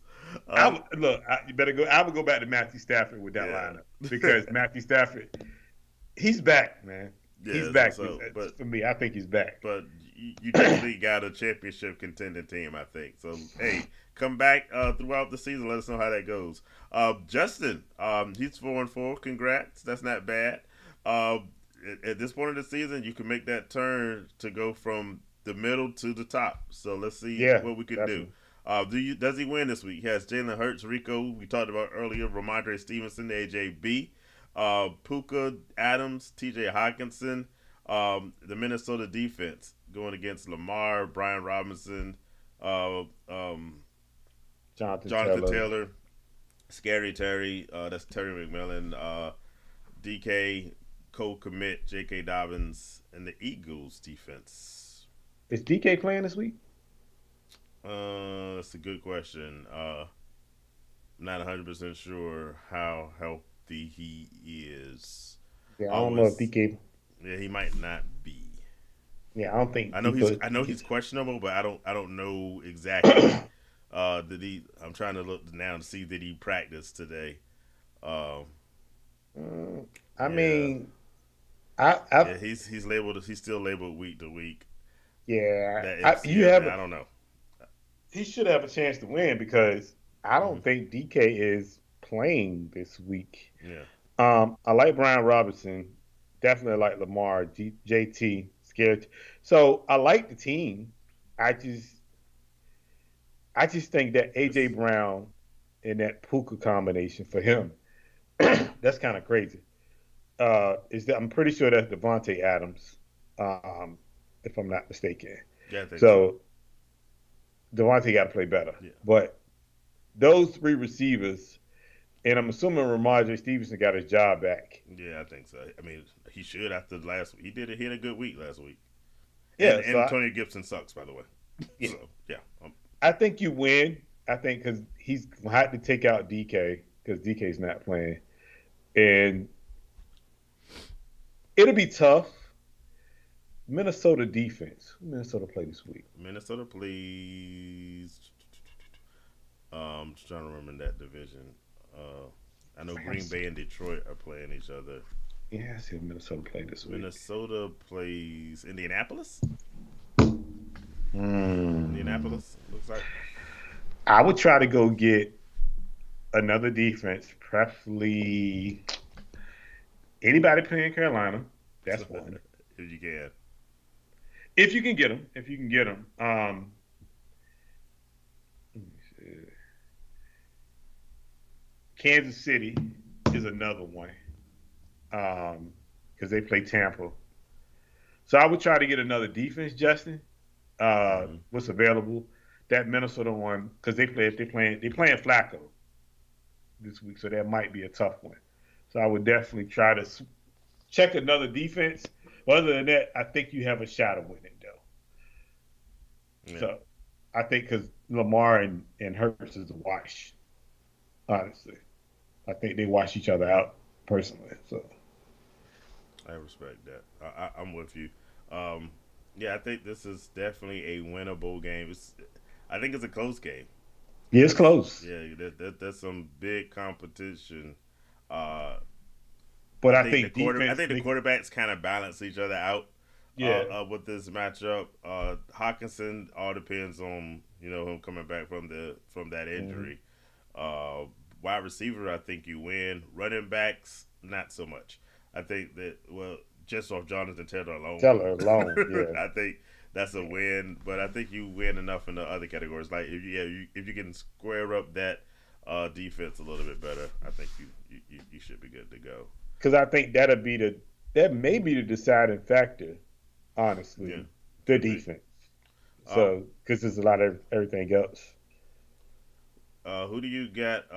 Let's see. Oh, by the way, the comment that you love LeBron. That's not even true. That's not even. Oh, look, fake news. Yeah, that's so fake. Justin says that his sleeper team has to be the Rams, and that's what, like you've been saying, you've been calling the Rams since the offseason in our bold predictions. So good for you. Here's a question from Carla. Who do you like, Travis Etienne or Austin Eckler? for running back this week. See, again, the question mark by Etienne. Always a So, wait and see Carly, moves, but Carly, you know what we taught you. I'm hmm pretty sure you drafted ETN before you drafted Eckler, and just play it. So, like with the Q, you got to pay a little attention to it, yeah, just all the way up to give yourself Sunday to 11 o'clock, unless they play the 4 o'clock game. But most of the time nowadays, they'll tell you on a Saturday if a player is really going to play. Because I know back in the day, you had to wait to that 4 o'clock game, maybe like 3:30, hmm and then they would tell you if the player playing or not. But nowadays, even on 4 o'clock games, they kind of tell you when these guys are playing now. So just keep a lookout for ETN. But yeah. I would go ETN over Eckler, just because of the fact of the matter of you drafted him first. You drafted So at him, the he's end of the better. day, and he'll probably get more action than Eckler would. Eckler is in the return game, obviously, Yeah, but from an offensive standpoint, you're probably going to get more from ETN. So I would say ETN, but just keep Eckler on the back burner. Just kind of find out by Sunday morning, and then you will kind of know a little yeah. bit by Sunday morning. The, So the just Sunday morning about 11. the So yeah. good news for Travis Etienne is he has been practicing at least in a limited capacity. A lot of times, I don't really care too much about a Q, especially at this point. We're halfway through the season. At this point, I don't care about Qs until Friday. If they still have a question mark on Friday after Friday's practice, I'll start making Get my backup concerned. plans. And I was like, okay, Mm-hmm. if this doesn't, like I told y'all earlier in the show on Thursday, I had to make some tough decisions because I didn't know and I decided wrong. Uh, but that's the kind of damage you can do to yourself. So I try to wait for Friday if I can, unless I have a spot I have to fill on a Thursday night, and then, like I said, even then I'm still just doing backup plans, and I wait, like you said, for Sunday because about 90 minutes before the game they put in their final, their final injury reports, and so if your guy's not on that, then you're good to go. But I have Eckler as my backup, but I play Austin. I mean, I play Travis Etienne if he plays. Another Mm-hmm. question: Chuba Hubbard or Ramondre? That's a tougher one because they both could be whatever. I like Chuba I Hubbard. think I like Chuba. I like He's been Chuba. good, I, he's been good good all year. ish. What do you think? It's some with the Deontay Johnson gone. Is that better or worse, or do you think that affects Chuba at all? I think Chuba's just gonna do Chuba. I Mm-hmm. think because they have. I think Xavier is the number one now. They got Thielen coming back. Um, I think Xavier takes the Deontay Johnson's role receiver as from a standpoint on the offense, and I think Thielen just steps in. Obviously, Mm-hmm. he kind of does his thing. So I would say Chuba because he's great in the passing game. He's Mm-hmm. great in the running game. And he's really been good this year, to be honest. Yeah. Even with the team being the way it is, he's been like the lone bright spot most weeks.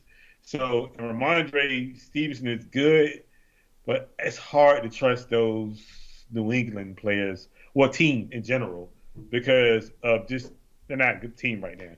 Yeah. Carolina not either, but Chuba Hubbard's been really good. So I would say Chuba Hubbard honestly, if it was me. Um, Chuba had not his best game a week ago. Stevenson had a better one, but I think a lot of that has to do matchups. Mm-hmm. Because by the way, I'm gonna hit on this question. Justin has about defenses. He says Denver is available, and that was kind of the problem a week ago with Chuba. Uh, but I still think I go with Stevenson this week. I think it's been so hard to predict with him because sometimes he's up and down. But they play the Titan. Who? Well, I guess. Let me ask you this: what defense are you more scared? of uh, the Titans, who Ramondre Stevenson is going to be playing, or do you like the Panthers are playing? Did I say New Orleans? Yeah, they're playing New Orleans this week. Which does either of those defenses scare you more than the other? I mean, the Saints defense poses scare you, but They've they had scary haven't looked moments. scared. They haven't looked scary in the last couple weeks. So No. I I look at it this way because you can't look at it from a standpoint of Mm-hmm. it's your team, so you don't care if they win or not, honestly. So it's really more about what that player can do for you. Mm-hmm. So in times where Carolina's down, Chuba Hubbard's going to be in a game on every down just from a Yeah. standpoint of catch up time. So he's going to get you garbage points in the end if they're down, right?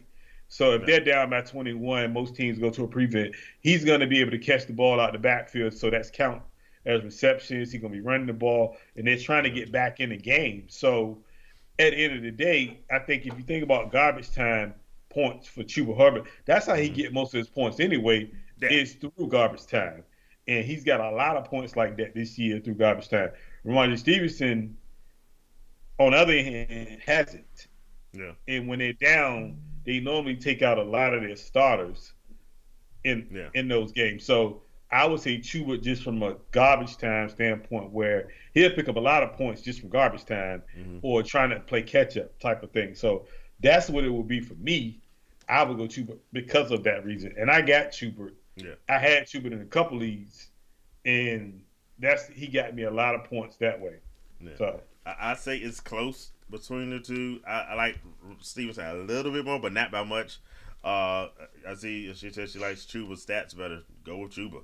I can see that going either. That's one of those. That's why I say it's kind of a tougher call on that one because it's not like a clear. Oh, you pick this guy way ahead of the other. They're yeah, both about the same.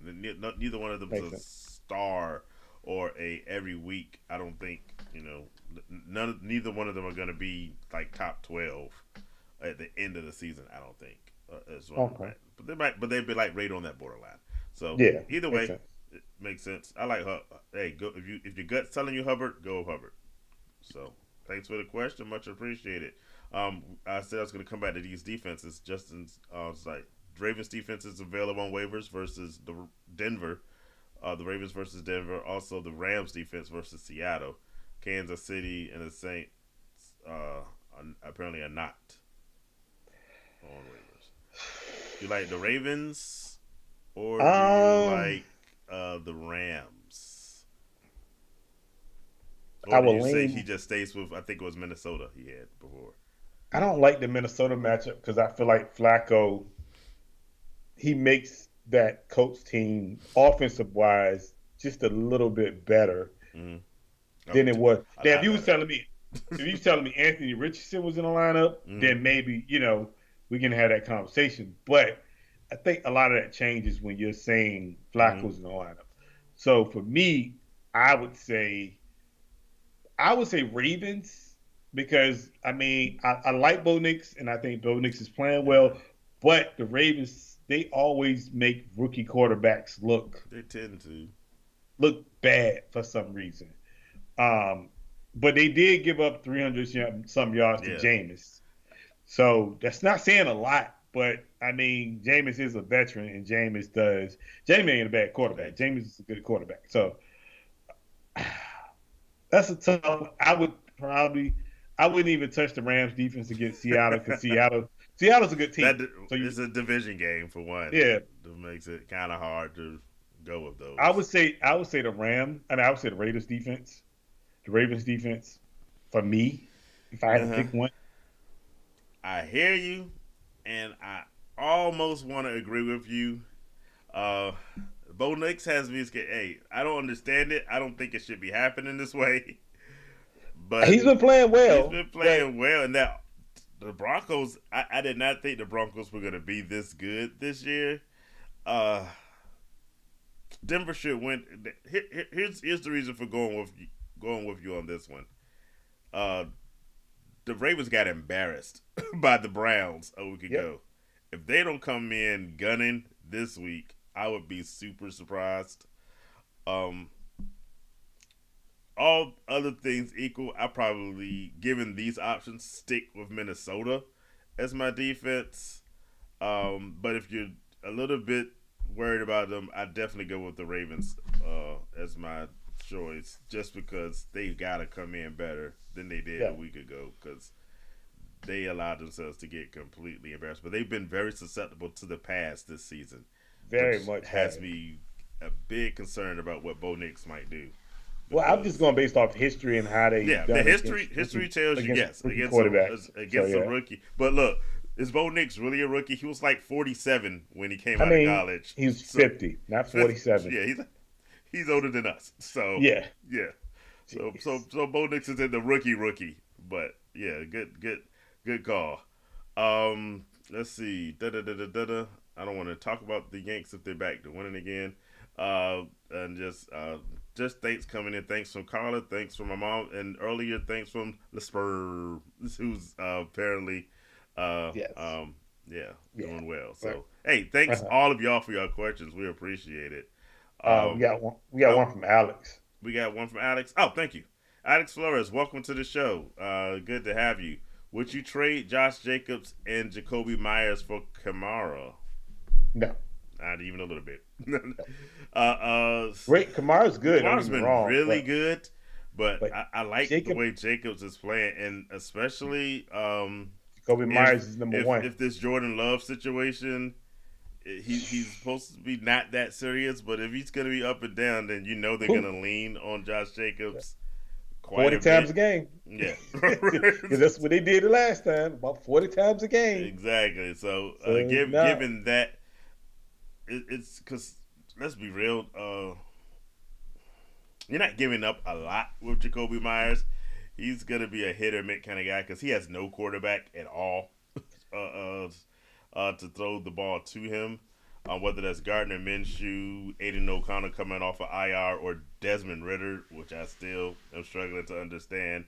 Yeah. Jacoby Myers is the best out of a bad group.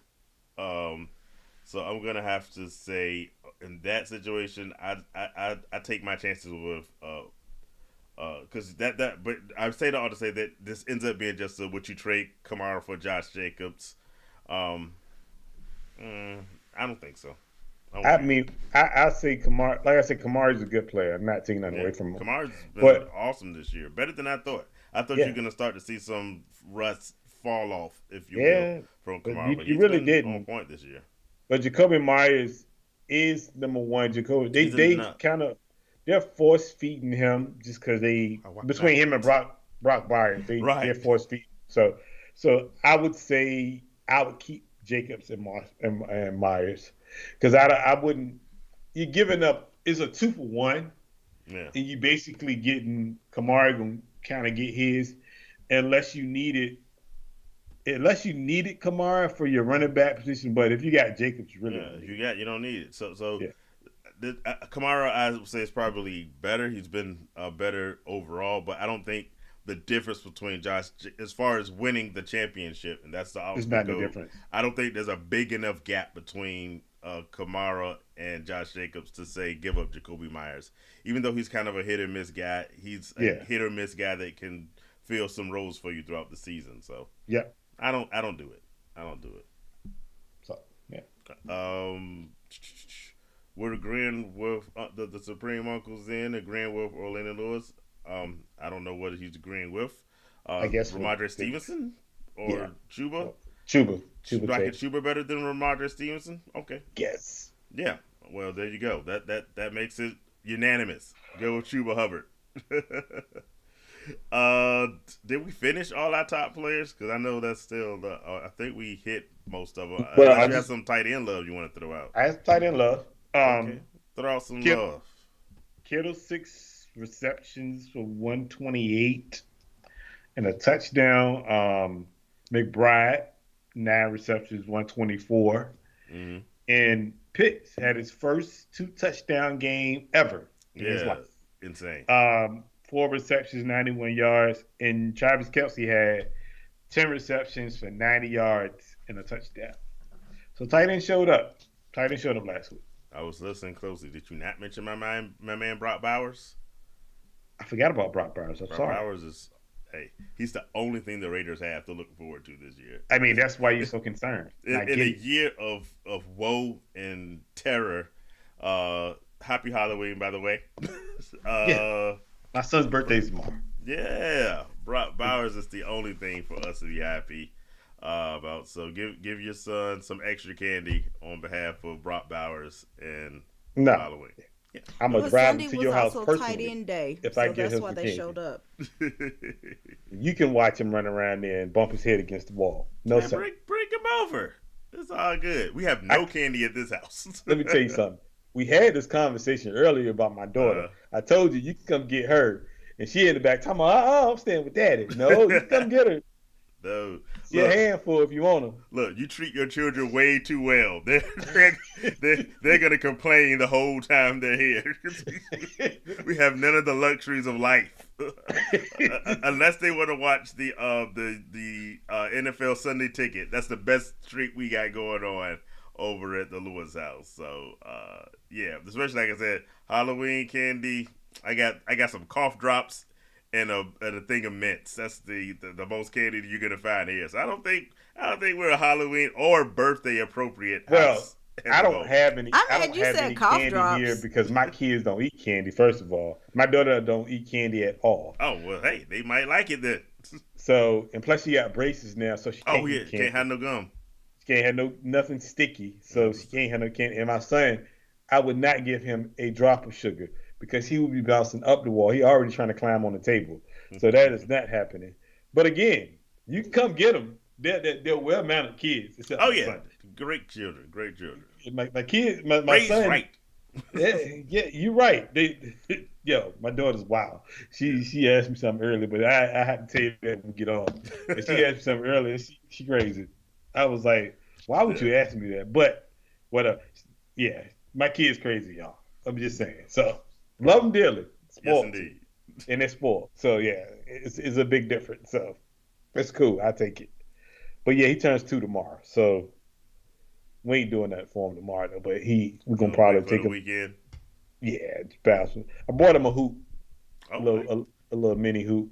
That's what's we're going to put down here and let him start playing some basketball. So, so daddy can stop working. So there you go, right? You know how that goes. You're gonna be the next ball type father. No, I ain't gonna be that type of father. Lonzo, I'm pretty sure is hurt again, which is he's out for 10 days. I know. What can you do about it, man? He was playing well. I don't know. It's a new injury, new day, new injury. So I don't know. Thing. Yo, Uncle's up here. He has a fantasy football league in his mind. So, hey, maybe that's where I need to go. I told y'all about the struggles I've been having this year. Maybe that's my redemption right there. If I can just have it up here, I'm undefeated. Maybe I don't know, but hey, as long as he got one in his mind and he's undefeated, I'll take that. Jeez, hey, look, everybody need that, boy. I tell you. I feel it. Let's see. We talked about most of the horrors of this past week. But I don't remember. What did we say about Stefon Diggs? We said it was Tank Dale's season with him out. But he got an ACL. Yeah. That's the injury. We talked about. He's out, but I think it goes back to last year when they had Tank Dale, Nico Collins once he come back. And I think Stroud, not saying Stroud wasn't playing well, but Stroud wasn't playing like Stroud. Yeah. So I think the trying to get Diggs involved and everybody else involved, I think, put a little bit more pressure on Stroud than I think he wanted. Stroud has not been, and we talked about this last week, he hasn't been what you probably expected based off last year. Yes. But I think a lot of that has to do with the injuries, and this Stefon Diggs thing probably is not going to help a lot. But,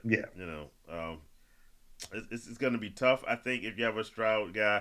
But I'm a Stroud guy. Good stuff, but they have Xavier Richardson there.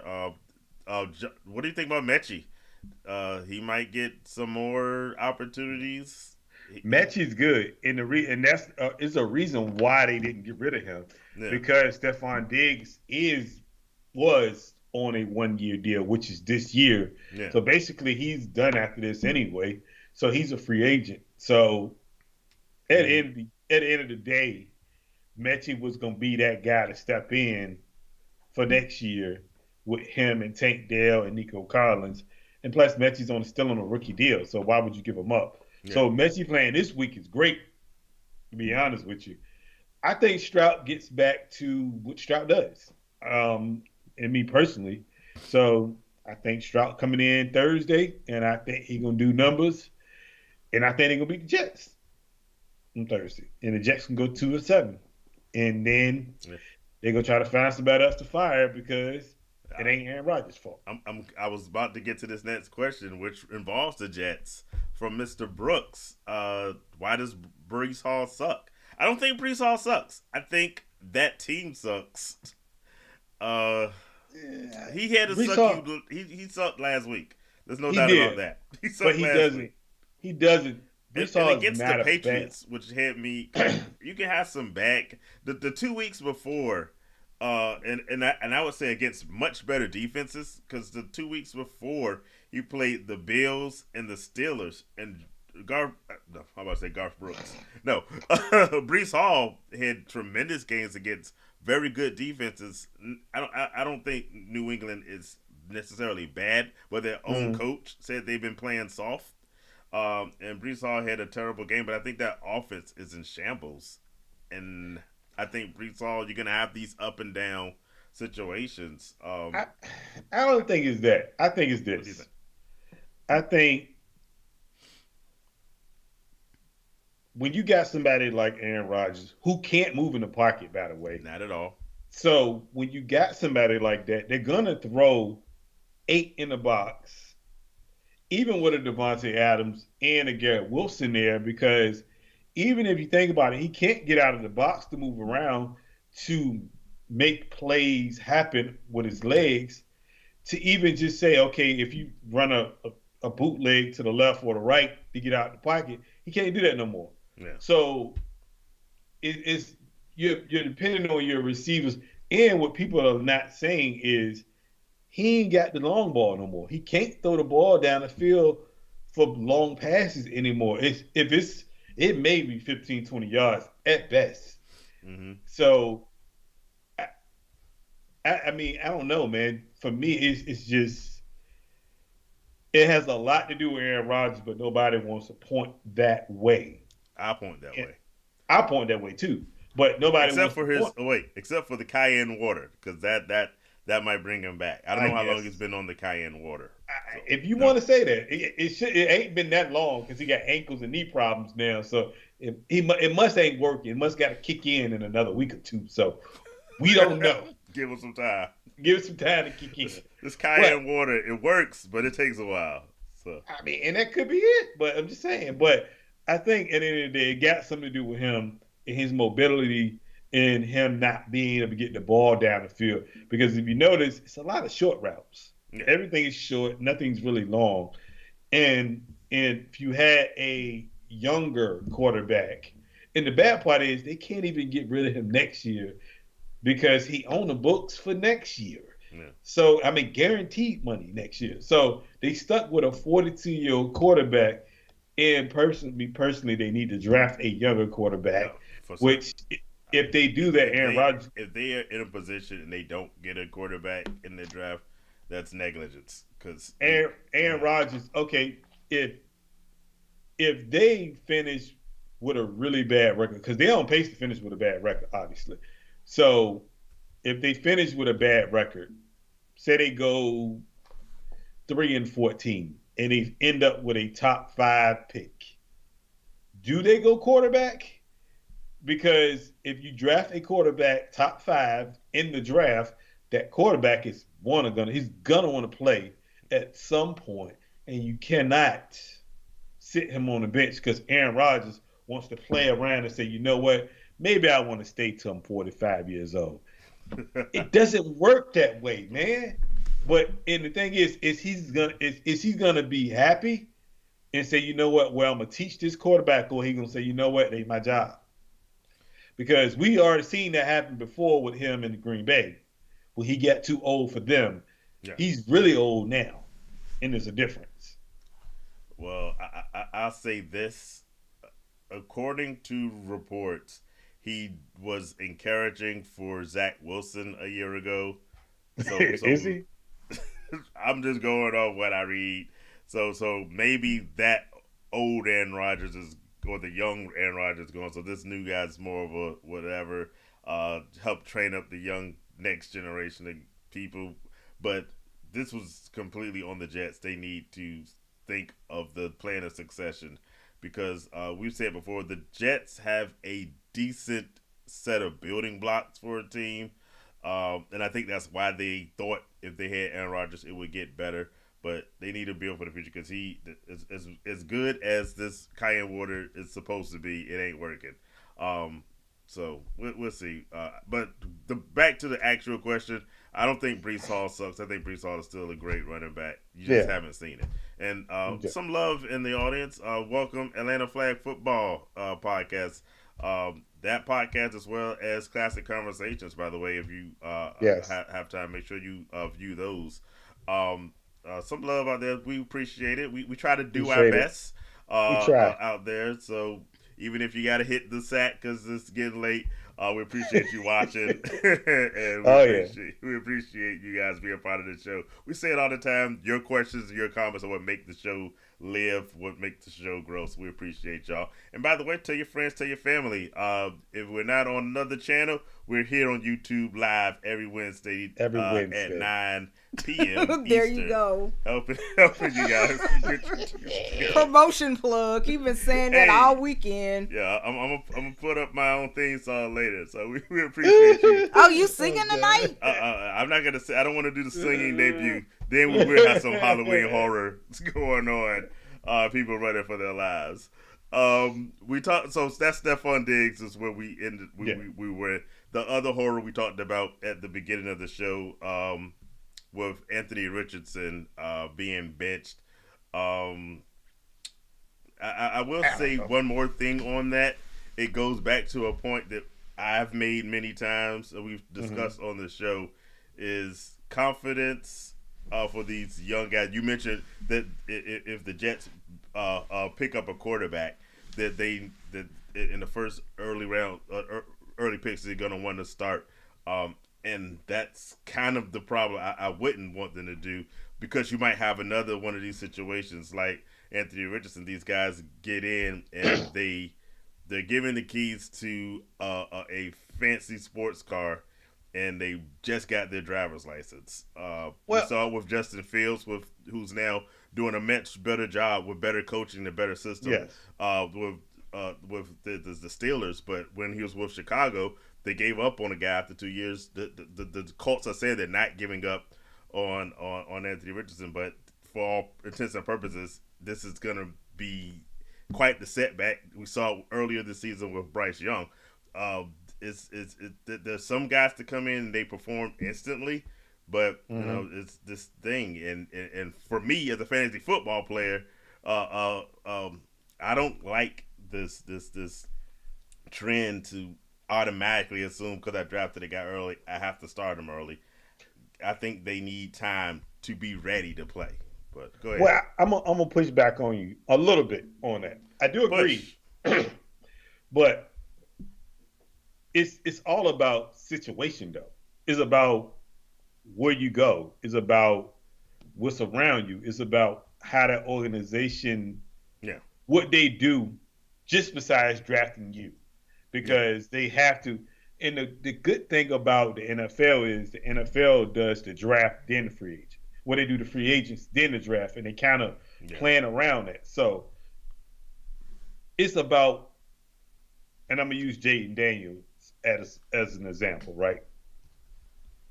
He goes to Washington, and what Washington did was, instead of them bringing in their playbook that they want him to run, they brought in a playbook that he ran in college, and they made him comfortable with that playbook, Right. and they just tweak the playbook enough for him to not miss nothing out of it.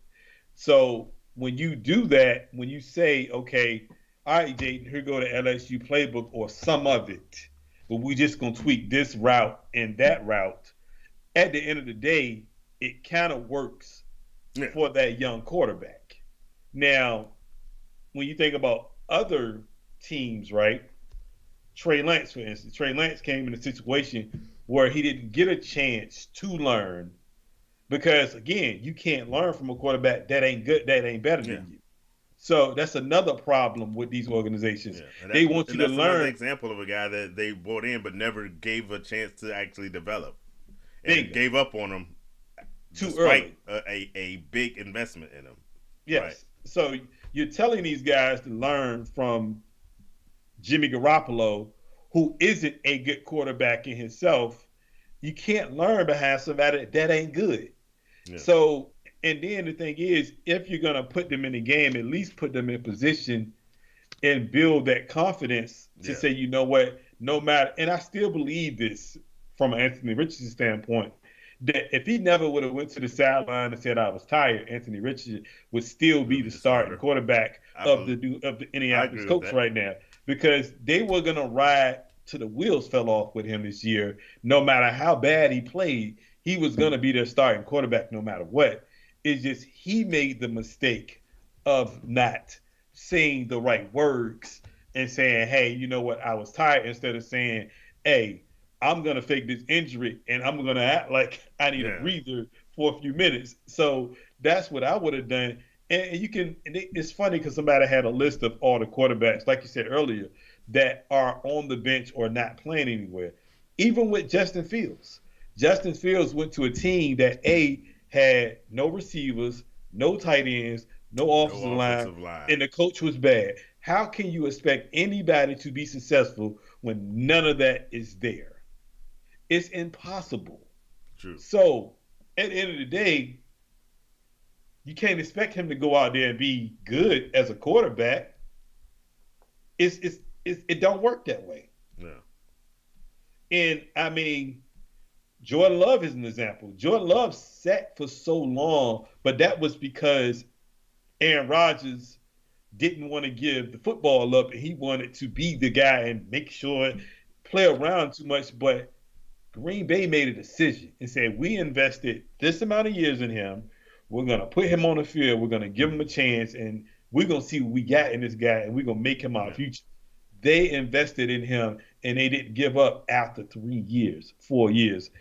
And that's I think the biggest thing is development. They took a guy fairly early, but they let him develop, and they gave him when they thought he was ready. And they've had a history of doing that. And I like what you said about Jaden Daniels. They didn't force him they weren't trying to force a square peg into a round hole. They built an offense around a guy. That's the kind of development that you don't see, unfortunately, with a lot of these guys. So, hey, I mean, Bo Nix is, if you're gonna spend a high pick and a lot of potential money on the guy, spend time in making sure you're preparing him to take the keys to your franchise. Think about it. Yeah, Bo Nix, Caleb Williams, right? Caleb Williams is not playing well some games, but what Chicago did was Chicago invested in offensive weapons for him. They just didn't invest in offensive line. Exactly. They need that one more thing. So they need to invest in offensive linemen to shore up everything else around him. Now, once they do that, Caleb is going to look 100% better in that offense. Bo Nix, when he got the job from day one, and the coach said, you know what, you're my guy. He wanted that guy from the jump when the draft started. He said, you're my guy. You're going to be my guy. You're my starter. No matter what, you can play bad all day long, but we're going to teach you how to be a winning quarterback maybe the first 2 years. And then that third year is when you have to kind of make that jump on your own. And they made sure they found a guy that fit the system they wanted to run. They wanted to run. Yeah.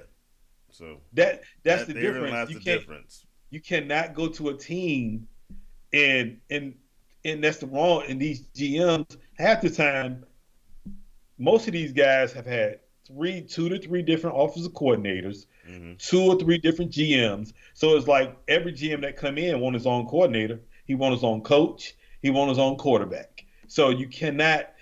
It don't. And most of the time when you bring a new coach in, if you're inheriting that rookie only for that 1 year, and then you can say, you know what, he ain't working because I did not draft him. I want my guy. And that's always how it works. Whether you want to believe it or not, that's how it works. Most coaches want their own quarterback. And that's just 100% real. And I don't know how Daniel Jones continues to start. But the Giants. You want to talk about a horror. Think about it. The Giants invested in a guy, but they drafted him, and they're sticking with him. That is a prime example. And, bro, I'm going to be honest with you about this Anthony Richardson thing, and somebody might not like this, but it is what it is. We don't get many opportunities as quarterbacks, and you know where I'm going with this. We don't get many opportunities as quarterbacks because they think we don't pose to play quarterback. So at the end of the day, the leash is always going to be shorter for us as a quarterback unless we prove out of the gate that we are a good quarterback, because we don't get the time frame that most quarterbacks get, bro. And he should have thought about that when he made that decision. Before he subbed himself out in the game. Because you can't, anybody else is not going to do that. They're not. They're going to play through it. Whether they're going to fake it like it don't hurt, but they're going to play through it because they know their job is on the line. Yeah. Or like you said, the moral of the story is lie better if you're not going to look. For people that slack off at their jobs, not me, but others that slack off at their jobs, you got to at least be good at lying about your stuff to make it look been there like for a long time. Hey. I'm about to say you learn that. To lie better on your job. If you with some older person, they'll teach you that day one. Yeah, like you gotta fake it till you make it. So we'll see. Maybe Anthony Richardson. Hey, hopefully it'll be a learning experience. But good luck to you guys. We appreciate Halloween y'all. is around the corner, so treat yourself to something nice. Gonna watch we've asked you before. You're not a big scary movie guy, no, right? Yeah, and I know our producer isn't either. So I guess I'll just find myself in a corner. Maybe I'll watch The Great Pumpkin or something. That'd be as Halloweeny as we can get with it. But actually, I'm not. I'm gonna watch some. I'm a big TV guy. I watch a lot of TV shows, but that's about it. I got shows that I watch. I'm more like a detective type of show guy, like things like that, like Yellowstone. I watch Yellowstone. Oh yeah, I love Yellowstone. Found stuff like that. So I'm a big guy like that. But you gotta throw in some old classic Freddy Krueger movie. I mean, I'm not against it. I watched it when I was a kid, but I don't really watch it too much. Especially with the kids. Oh, no, my daughter be trying to watch that stuff all the time. I'd be like, nah, man, you can't watch that stuff. She was trying to watch the new Edward Scissorhands movie. And Beetlejuice. There we go. Beetlejuice. She was trying to watch that, and I was like, I don't think you should be watching this. I said, your mom ain't gonna get me, girl. I was like, we gonna watch something else. So, can I sleep with y'all tonight? Yeah. I was like, nah, no. Oh, no, they'll be there tomorrow. They'll definitely be there tomorrow. My son is he's Batman. Oh, okay. Yeah, he's Batman. My daughter's Moana, I think. Oh, all right. Cool. Yeah, so, what you gonna be? A maintenance man. No. Brock Purdy. There you go. We gonna get you set up. A maintenance man tomorrow because I'm get going to my Brock work Purdy jersey. Nah, I'm going. I'll be there. Go right after work. So yeah, I'm gonna be a maintenance man. That's what I'm gonna be. I'm a maintenance man every day. So yeah. I'm going as a scientist. So there you go. Okay. There you go. Or maybe I put on some Raiders. I go as a Raiders fan. There's nothing Please scarier. don't do that. There's nothing scarier than that team. Stop it. But we appreciate y'all. Yeah, we try to give y'all the best knowledge that we got. We just two football guys. that love football. So that's all we come do. back next week and love football with us. We'll see how you do. If you got more questions, definitely hit us up. Social media, comments on the YouTube page. Call Rodney. Bother him whenever you see him. We will try to get your fantasy football questions answered as best as we can. Appreciate y'all. Y'all are what make this show work. So thanks for sticking in definitely. with us. Y'all have a great one. See you back here next week. Deuces. Peace. Peace.